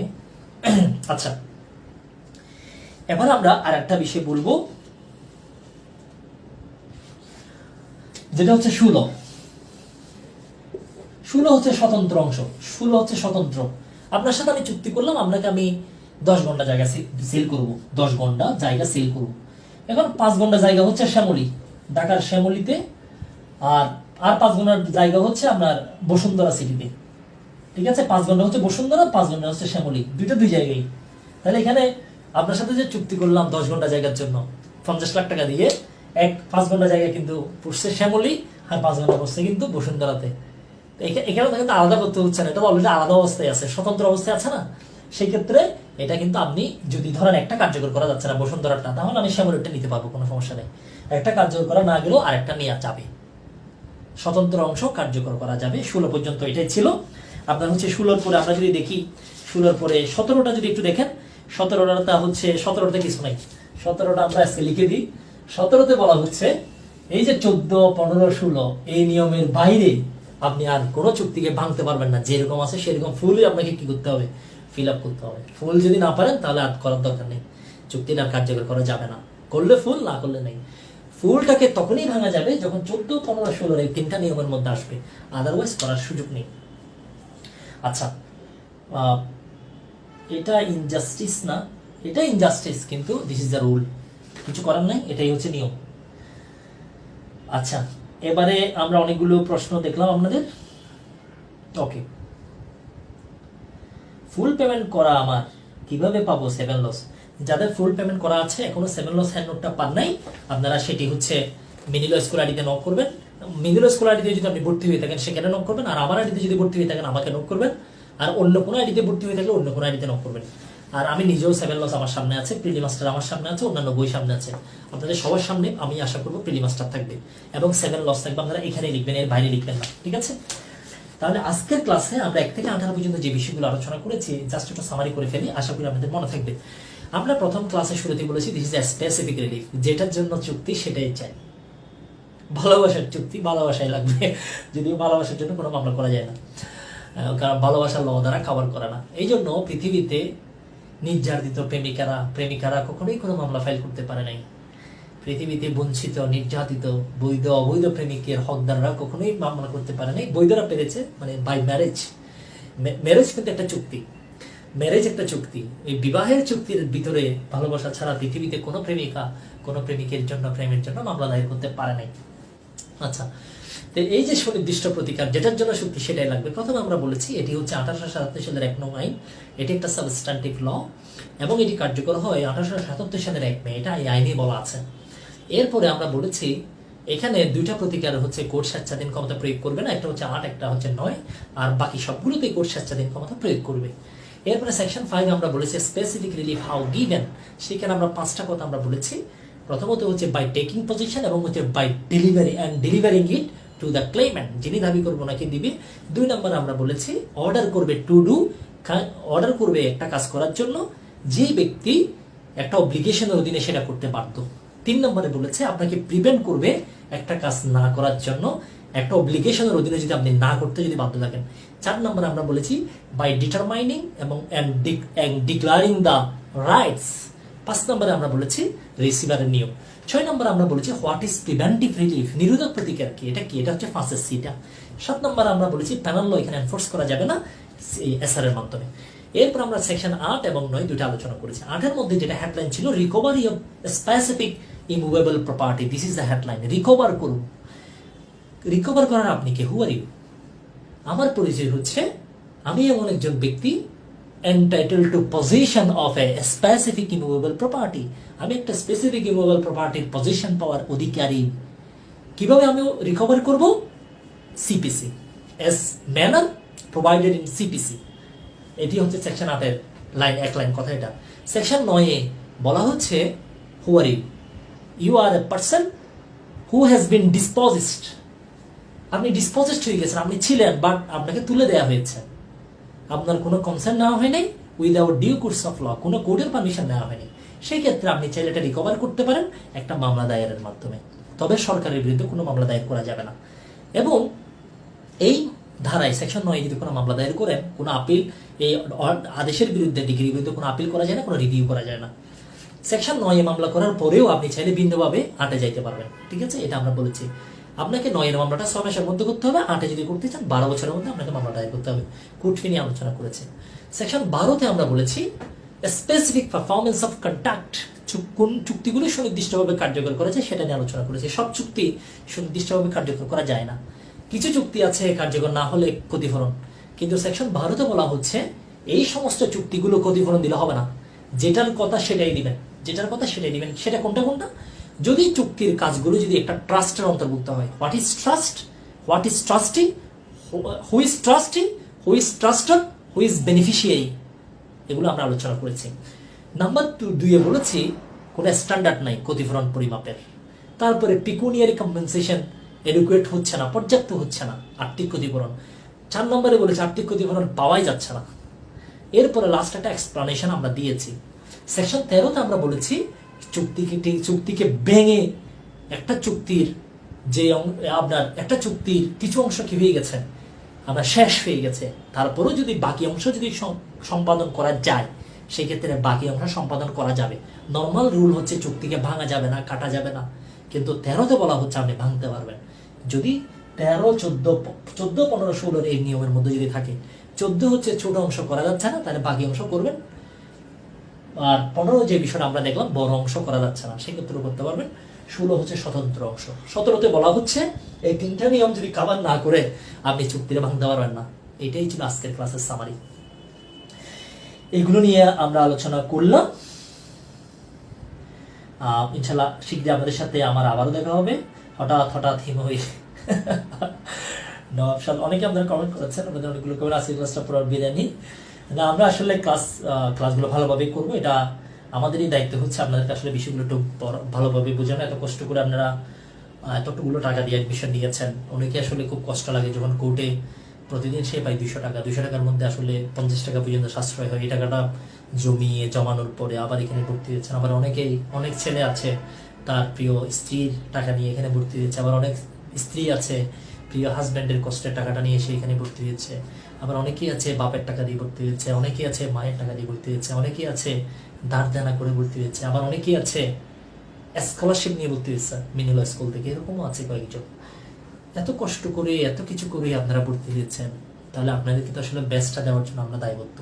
আমরা আমাদের জায়গা থেকে চেষ্টা করছি। একটা কথা বলি, সূরা নাজম সম্ভবত আল্লাহ একটা কথা বলেছেন, আমরা যতটুকু চেষ্টা করব এর বেশি আমরা পাবো না। যতটুকু চেষ্টা করব আমরা ঠিক ততটুকু পাবো, এর বেশি আমরা পাবো না। এটা হচ্ছে আল্লাহর সিদ্ধান্ত। আল্লাহ কোরআনের এই আয়াতের মধ্যে বলেছেন, কি বলেছেন সেটা একটু আপনাদেরকে বলি। তাহলে যিনি আমাদেরকে সৃষ্টি করেছেন, স্রষ্টার বিষয়ে আমাদের কারো কোনো দ্বিমত নেই। উনি আমাদেরকে সৃষ্টি করেছেন, উনি নিজেই একটা কথা বলেছেন, আমরা কতটুকু পাবো সেটা বলেছেন। সেটা একটু বলি, দেন আপনারা বুঝতে পারবেন যে আপনারা আসলে কতটুকু পাবেন, পরীক্ষায় পাশ করবেন কিনা। সেটা হচ্ছে সূরা নাজমের 39 নম্বর আয়াতে আল্লাহ বলছেন, ওয়াল লাইসা লিল ইনসানা ইল্লা মা সাআ। ওয়াল লাইসা লিল ইনসানা ইল্লা মা সাআ। মানুষ তার পরিশ্রম ও প্রচেষ্টার অতিরিক্ত আর কিছুই পাবে না। যতটুকু পরিশ্রম আমরা করব ততটুকু পাবো, এর বেশি পাবো না। ওয়াল লাইসা লিল ইনসানা ইল্লা মা সাআ, এটা হচ্ছে 39 নম্বর আয়াত সূরা নাজমের। যতটুকু পরিশ্রম করবেন ততটুকু আপনারা পাবেন। নিয়মিত যারা ক্লাস করছেন, যারা পরীক্ষা দিচ্ছেন তারা পাশ করবেন। বাকিদের বিষয়ে আমার কিছু বলার নেই। আসলে আনফরচুনেটলি সবাই পাশ করবে না, সবাই এখানে পাশ করবে না, সবাই পাশ করবে না, এটা হচ্ছে বাস্তবতা। সবাই পাশ করবে না, ঠিক আছে? যে যিনি সৃষ্টি করেছেন উনি নিজেই বলে দিচ্ছেন যে যতটুকু চেষ্টা করবো ততটুকু পাবো, এর বেশি পাবো না, আমরা কেউ পাবো না। তো আপনাদের মধ্যে যারা নিয়মিত ক্লাস করছেন আপনারা হচ্ছে তারা পাশ করবেন, যারা পরীক্ষা দিচ্ছেন, আর বাকিরা আসলে পাশ করবে না। এতে বেশি কিছু বলার নেই। আমাদের সাথে শীঘ্রই আবারও দেখা হচ্ছে। সে পর্যন্ত সবাই ভালো থাকবেন, সুস্থ থাকবেন। শীঘ্রই আমাদের সাথে দেখা হবে। লাইসা লিল ইনসানা ইল্লা মা সাআ। আল্লাহ মানুষের কর্মফল ছাড়া কিছুই দেন না। Thank you so much. আপনারা দীর্ঘক্ষণ আমাদের সাথে ছিলেন, এই জন্য ধন্যবাদ জানাচ্ছি। শীঘ্রই আপনাদের সাথে আবারও দেখা হবে সেই প্রত্যাশা রেখে আজকের ক্লাসটি এখানে শেষ করছি। সবার জন্য অনেক শুভকামনা, এবং আমি আশা করবো আপনারা আপনাদের বন্ধুদেরকে মিনিমাল স্কুলে ইনভাইট করবেন। আপনাদের কাছের যারা মানুষ আছে তাদেরকে আমরা ইনশাআল্লাহ হতাশ করবো না, ঠিক আছে? তাদেরকে আমরা বেস্টটা দিব, এই প্রত্যাশা আমরা রাখছি। আশা করি আপনারা প্রত্যেক বন্ধু যারা আছে, ফ্রেন্ড যারা আছে, অনেকেই রিমি আপুর কথা বলেছেন, থ্যাংক ইউ সো মাচ। আমি আশা করবো আপনারা বন্ধুদেরকে ইনভাইট করবেন। ইনশাআল্লাহ মিডিল স্কুল তাদেরকে বেস্টটা দিবে। এবং আমাদের নিয়মিত পরীক্ষা হচ্ছে, প্রতি সপ্তাহে আপনারা পরীক্ষাগুলো অ্যাটেন্ড করবেন, ক্লাসগুলো করবেন। আশা করছি আমরা ভালো কিছু হবে, সেই প্রত্যাশা রেখে আজকের ক্লাসটি এখানে শেষ করছি। সবার জন্য অনেক শুভকামনা। শুভরাত্রি। আসসালামু আলাইকুম ওয়া রাহমাতুল্লাহি ওয়া বারাকাতুহু।